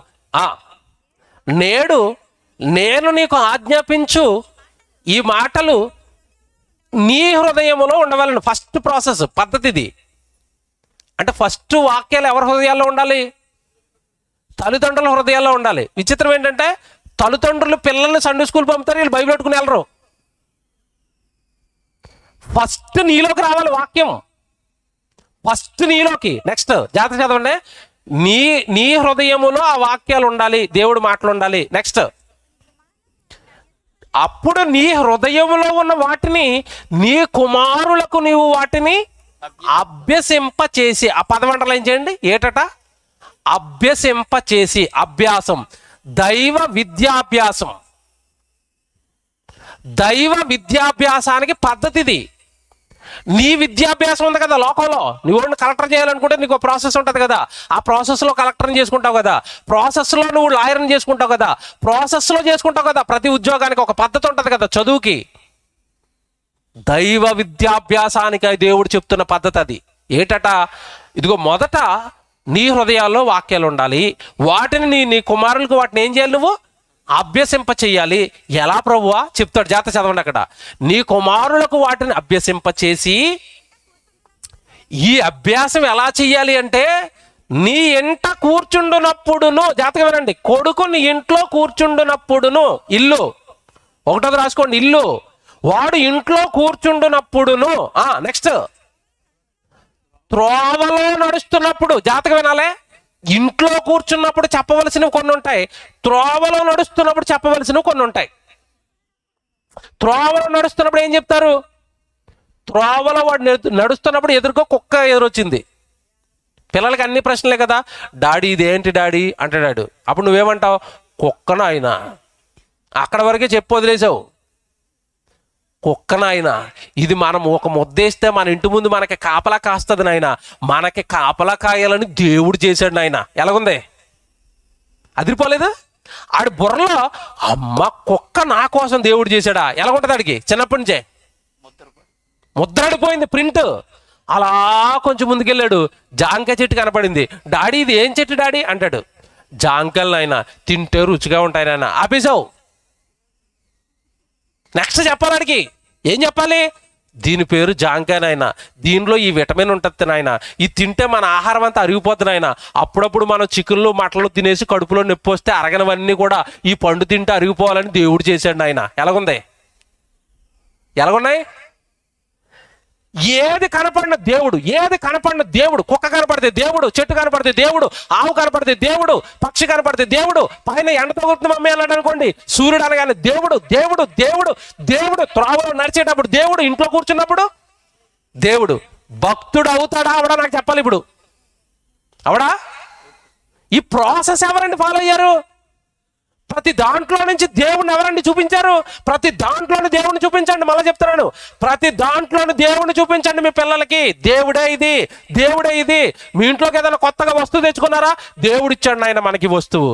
మనం ఆహారం తింటున్నావా? అరే ప్రార్థన చేసుకోరా. ఈ రోజు రాత్రి ఆహారం తింటున్నామంటే ఆహారం ఇచ్చింది ఎవరు? దేవుడు. వాడు కొత్త బట్టలు వేసుకుంటే బట్టలు ఇచ్చింది దేవుడు. బైక్ ఎక్కుతుంటే ఈ బైక్ ఇచ్చింది దేవుడు. ఎదురుగా జంతువు కనబడితే జంతువునిచ్చింది దేవుడు. దేవుడు దేవుడు అనండి. పెద్ద ఎదిగిన తర్వాత ఆడు పాపానికి వెళ్తాడా, దేవుడి కోసం బతుకుతాడా? జాగ్రత్తగా వినండి. ఇంట్లో కూర్చుంటున్నప్పుడు ఏం చెప్పాలి? ఇంట్లో ఏం చూపిస్తావు దేవుడిని? ఇంట్లో కూర్చున్నప్పుడు దేవుడి గురించి ఏం చూపిస్తావు? ఇంట్లో కూర్చున్నాడంటే ఆడు ఇంట్లో ఏం చేస్తాడో మీకు తెలియదు కాదు. పిల్లల గురించి ఆ బొమ్మ ఆడుకుంటాడు, అది అంటాడు, ఇది అంటాడు, లేదా నాకు లడ్డూలు ఇవ్వండి అంటాడు, నాకు చాక్లెట్లు ఇవ్వండి అంటాడు, నాకు పప్పలెట్టండి అంటాడు. ఆ ప్రతి దాంట్లో నువ్వు ఎవరిని చూపించాలి? దేవుడిని. వాడు బెట్ట నుంచి లేచి కూర్చున్నాడా? ఒరే రాత్రి అంతా నిద్రపోయావు కదా నాయన, రాత్రి మనం నిద్రపోవాలి అని ఈ భూమిని తిప్పుతున్నది ఎవరు? దేవుడు. నిద్ర వస్తే దేవుడు, రాత్రి వస్తే దేవుడు, పగలొస్తే దేవుడు. వాడు ఏ పని చేస్తానో దేవుడు దేవుడు దేవుడు. ప్రాసెస్ మర్చిపోయాం మనం. పిల్లలకి దేవుడి గురించి చెప్పవలసిన పద్ధతి మర్చిపోయాం. చెప్తారు చూడండి ఇప్పుడు అక్కడ, ఇంకా చదువుతాం చూడండి. ఇంకానే వాడు ఇంట కూర్చుండినప్పుడు, నెక్స్ట్ త్రోవలో నడిచినప్పుడు, వాడు పడుకునేటప్పుడు ఏం చెప్తావు? ఉదయం నుంచి ఇప్పటి వరకు మనం ప్రాణాలతో ఉన్నామంటే నాయన, రోడ్డు మీదకి వెళ్ళి ఎన్ని లారీలను తప్పించుకుని ఇంట్లోకి వచ్చి పడుకున్నామంటే ఆ లారీలన్నీ తప్పించి ప్రాణాలు పోకుండా కాపాడింది దేవుడు కొడుక. పడుకుంటున్నావు కదా, ఈ దినమంతా కాపాడినందుకు దేవుడికి స్తోత్రం చెప్పి పడుకో. చూసారా? వాడు పండుకొనినప్పుడు మళ్ళానట లేచిపోయాడట. లేచిపోగానే రాత్రంతా మళ్ళీ పడుకోబెట్టాడు నాయన, నిద్రించాడు నాయన అని వాటిని గూర్చే మాట్లాడండి. వేటిని గూర్చి? దేవుడి గూర్చి. ఇప్పుడు చెప్తాను ఉంది అసలు విషయం. కూర్చున్నా, లేచినా, పండుకున్నా, నడిచినా ఎప్పుడు కూడా వాటిని గురించే నువ్వు మాట్లాడాలి. ఇంకా అయిపోలేదు. కింద చదవండి, కొంచెం త్వరగా చదవండి. కింద ఎట్లా? సూచనగా, జాతకం ఏనంటే సూచనగా వాటిని నీ చేతికి కట్టుకోవాలంటే చేతికి ఏముండాలి? దేవుడి వాక్యాలు. జాతకం ఏనంటే ఇక్కడి నుంచి వాటిని సూచనగా నీ చేతికి కట్టుకో. నీ కన్నుల నడుమ బాసికములుగా అవే ఉండాలి. ఏముండాలి? వాక్యాలు ఉండాలి. నెక్స్ట్, నీ ఇంటి ద్వారబంధముల మీద హీరోయిన్ బొమ్మలు ఎట్టకండి. అంతే కదా, ఇళ్లలో గోళ్ళకి ఏం తగిలిస్తున్నారు చాలా మంది క్రైస్తవులే. ఇంట్లోకి వెళ్ళేసరికి మెగాస్టార్ ఫోటో, యేసుప్రభు ఫోటో ఏమో చిన్నది, ఆయన ఫోటో ఏమో పెద్దది. ఏం తగిలించావు ఇంట్లో? నువ్వు చిరంజీవి ఫోటో తీస్తాడు, చిన్నప్పటి నుంచి సినిమాలోకి వెళ్తాడు, దేవుడి దగ్గరికి ఎందుకు వస్తాడు?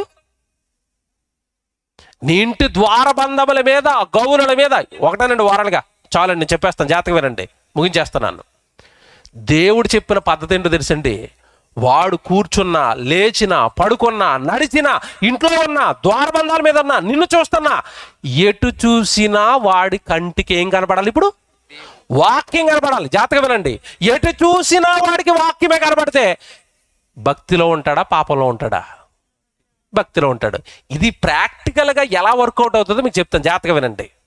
ఇప్పుడు ప్రశ్న అడుగుతాను ఇప్పుడు మిమ్మల్ని. మీ పిల్లల్ని స్కూల్కి పంపిస్తారు కదా, చిన్నప్పుడు పలకిచ్చి స్కూల్కి పంపిస్తే స్కూల్లో మాస్టర్ ఆడికి ఏం రాస్తాడు? ఆ ఆ ఈ 1 2. నేను మాట్లాడుతాను మిమ్మల్ని, మీరు మీ పిల్లల్ని స్కూల్కి ఎందుకు పంపారు? మీకు రాదా? అర్థమైందా లేదా? మీకు వాళ్ళు వచ్చారా? అదా వచ్చు. మీ పిల్లల్ని స్కూల్కి ఎందుకు పంపారని అడుగుతున్నాను. ఇంట్లో వాడు నేర్చుకోడు, అవునా కదా చెప్పండి? ఇంట్లో వాడు నేర్చుకోడు, ఎక్కడైతే నేర్చుకుంటాడు? స్కూల్లో నేర్చుకుంటాడు. అసలు స్కూల్లో వాడికి నేర్చుకోవాలని థాట్ వాడికి ఎలాగొచ్చింది? ఒక్కసారి పలకట్టుకుని ఏమంటే స్కూల్కి వెళ్ళాడు, పిల్లలు ఎలాగుంటారు? ఇలాగే కదా, అటు నెత్తుకుంటా, ఇటు నెత్తుకుంటా, ఆయమ్మని చూసినా సరే భయపడిపోతా, టీచర్ని చూసినా భయపడిపోతా. నేను ఎక్కడికి వచ్చాను ఇప్పుడు? స్కూల్కి వచ్చాను. అటు చూస్తే అక్షరాలు ఉంటాయి, ఇటు చూస్తే నెంబర్స్ ఉంటాయి, ఇటు చూస్తే కథలు ఉంటాయి, ఇటు చూస్తేనేమో దేశభక్తులు బొమ్మలు ఉంటాయి. మొత్తం మీద ఇప్పుడు నేను ఎక్కడికో వచ్చాను, ఒక మాయా ప్రపంచంలోకి. ఎక్కడికి వచ్చాను? స్కూల్కి వచ్చాను. ఇప్పుడు నేను ఇక్కడ ఏం చేయాలి? నేర్చుకోవాలి. ఆ మాస్టర్ అంటే అంటాడు, ఎందుకంటే అటు చూసిన ఆయా, ఇటు చూసిన ఆయా, ఇటు చూసిన ఆయా ఉంది ఆడికి. అక్కడ అంటాడు, ఇంటికి వచ్చిన తర్వాత అనమాను అండో. అక్కడ ఎందుకు అన్నాడు, ఇక్కడ ఎందుకు అన్నాడు తెలుసా? ఇది స్కూలు, ఇక్కడ విద్య నేర్పించబడుతుంది. విద్య నేర్పించబడడానికి అవసరమైన వాతావరణాన్ని వాళ్ళు క్రియేట్ చేశారు. నోట్ చేసుకోండి జాగ్రత్తగా నేను చెప్పే పాయింట్. విద్య నేర్చుకోవడానికి అవసరమైన వాతావరణాన్ని అరేంజ్ చేశారు. ఇది స్కూల్ అని వాడు బుర్రలో ప్రింట్ అయిపోయింది. అక్కడ పాఠాలు నేర్చుకుంటాడు. ఇది మీకు అర్థం అవుతుంది. జిమ్ పెట్టాడు అనుకోండి, జిమ్కి వెళ్తున్న వాడు, మీరు జిమ్ లోపలికి ఎంటర్ అవ్వగానే ఏం పెడతారు చెప్పండి? గోళ్ళ మీద అంత కండలు తిరిగిపోయినాడు బొమ్మ ఇలాగ ఎడతాడు. చూడగానే జిమ్కి వెళ్ళినోడు ఎలాగ ఆలోచిస్తాడు? మొత్తం అది ఎప్పటికైనా నేను ఇలాగ అయిపోతాను. చూసారా? ఆ మూడు వచ్చిందనమాట. అక్కడికి వెళ్ళగానే ఆ వాతావరణంలోకి ఎంటర్ అయ్యాడు. ఇంకా ఆ బొమ్మను చూస్తాడు, ఇలా కిందకి పైకి, కిందకి పైకి. జిమ్లో ఉన్నప్పుడు ఏమండి ఇలాంటి బొమ్మలు. అదే మీరు క్రికెట్ నేర్పించడానికి క్రికెట్ అకాడమీకి పంపించారనుకోండి, అక్కడేం బొమ్మలు ఆడతారు? సచిన్ టెండూల్కర్ ఇలా బ్యాట్ ఆడుకుని ఉంటాడు. ఈడు లోపలికి వెళ్ళగానే ఎప్పటికైనా నేను ఇలా కొట్టాల్సిందే. చూసారా? అక్కడికి వెళ్తేనే క్రికెట్ నేర్చుకుంటాడు, ఇంట్లో నేర్చుకోడు. అక్కడికి వెళ్తేనే జిమ్ చేస్తాడు, ఇంట్లో ఉంటాయి ఇంట్లో ఎత్తరేమి బరువులు. అక్కడికి వెళ్ళి మాత్రం ఆ బొమ్మను చూడగానే అలాగ ఎత్తుతూ ఉంటాడు. ఏమర్థమైంది చెప్పండి మీకు? లోకం తెలివిగా ఏదైతే నేర్పించాలనుకుంటున్నారో ఆ వాతావరణాన్ని క్రియేట్ చేశారు. ఇప్పుడు నీకు నాకు దేవుడు తల్లిగా, తండ్రిగా దేవుడి గురించి పిల్లలకి నేర్పమన్నప్పుడు నీ ఇల్లు ఎలా తయారవ్వాలి ఇప్పుడు చెప్పండి? దైవ వాతావరణంగా ఏర్పడిపోవాలి. వాడు ఫ్రిడ్జ్ వంక చూస్తే వాకింగ్ కనపడాలి, వాడు టీవీ పెడితే వాకింగ్ కనపడాలి, వాడు డోర్ తీస్తే వాకింగ్ కనపడాలి, వాడు బెడ్రూమ్ ఉంటుంది కదా గోడ చుట్టూ వాక్యాలు ఉండాలి. అమ్మో దేవుడండి, దేవుడండి, వాక్యం అండి, దేవుడండి. ఇంతలా మీ పిల్లల్ని మీరు వాక్యంలో బంధించకపోతే వాడు భక్తుడిగా పెద్దదిగిన తర్వాత పెదగడు. ఎంత మంచుడండి దేవుడు. పెంచమని చెప్పాడు, ఎలా పెంచాలో పద్ధతి కూడా చెప్పాడు. మనం పద్ధతి మిస్ అయ్యాం. మన పిల్లలకి మరి మరియమ్మ అని పేరు ఉంది కానీ లోపల అంతా యెజబెలే. పిల్లలకి పేర్లు దావీదు, ఎక్కడ ఆ దావీదు, ఎక్కడ ఈ దావీదు. గజ్జల దావీదు అని ఒక ఆయన ఉండేవాడండి స్టువర్ట్పురం. దొంగతనానికి వెళ్తూ పాస్టర్ గారితో ప్రార్థన చేయించుకుని వెళ్ళేవాడట. గజ్జల దావీదు, స్టువర్ట్పురం స్టోరీ ఇది. పేర్లు ఎట్టేశారు, భక్తుల పేర్లు. మరియమ్మ, దావీదు, అబ్రహాము. వీళ్ళ బతుకులు ఎక్కడ? దావీదు ఇబ్రాహీం తెలుసు కదా, దావీదు పేరు అబ్రహాం పేరు రెండు కలిపి పెట్టుకున్నాడు. అండర్వాల్ డాన్. పిల్లలకు తల్లిదండ్రులు చేసిన తప్పండి. దేవుడు పోసకొచ్చినట్టు చెప్పాడండి, వాడు ఎటు తిరిగినా నా మాట కనపడాలి. అలా మీరు అరేంజ్ చేయండి, ఆ వాతావరణాన్ని మీ ఇంట్లో క్రియేట్ చేయండి. అప్పుడు మాత్రమే వాడు భక్తుడవుతాడు. నా కొడుకు వాడు రావాలని ఎప్పటి నుంచి ఎదురు చూశాను? కోట్ల సంవత్సరాల నుంచి, జగత్తుకు ముందు నుంచి ఎదురు చూసి నా కొడుకుని చేతుల్లో పెడితే నువ్వు ఎలా పెంచాలో కూడా నేను బైబిల్లో రాస్తే, నా మాటలను పట్టించుకోక, నేను చెప్పినట్టుగా నువ్వు చెయ్యక నా కొడుకును నా కొడుకుగా నువ్వు పెంచలేదు, లోకానికి బలిచ్చేసావు. పాపాలు వాడిలో నిండుకుపోయాయి. పిల్లరా, మీ పిల్లలు కానీ నా పిల్లలు కానీ ఎప్పుడు మీరు ఒకటే ఆలోచించండి, వాళ్ళు మన పిల్లలు కాదండి. ఎవరి పిల్లలు? దేవుని పిల్లలు. మర్చిపోకండి. నా బంగారు నా కొండ అంటావు నువ్వు. ఆయన కొండ ఇది, ఆయన బంగారం ఇది. ఆయన ఎదురు చూస్తున్నాడు, నీ కొండ కాదు. నా కొండ నా కొండ అని గారం చేస్తే తర్వాత చివరికి అనకొండ అయిపోద్ది, అది నిన్నే మింగేస్తుంది. బెత్తం పట్టుకోండి, దేవుడు మాట వినకపోతే అన్నాడు బైబిల్లో దేవుడు. బెత్తం పట్టండి అన్నాడు. కనుక ప్రియులరా, దేవుడు పిల్లలండి, భూమి మీద ఉన్న మనుషులు నిరీక్షణ పుత్రుడు. చివరికి వాళ్ళలో నిలబడింది ఏంటి? బాల్యకాలపు పాపాలు. ఆ పాపాలు పోవాలి అంటే వాడిలో చిన్నతనం నుండే మనం పెట్టవలసింది వాక్యం. ఒక అర్థమైంది కదా?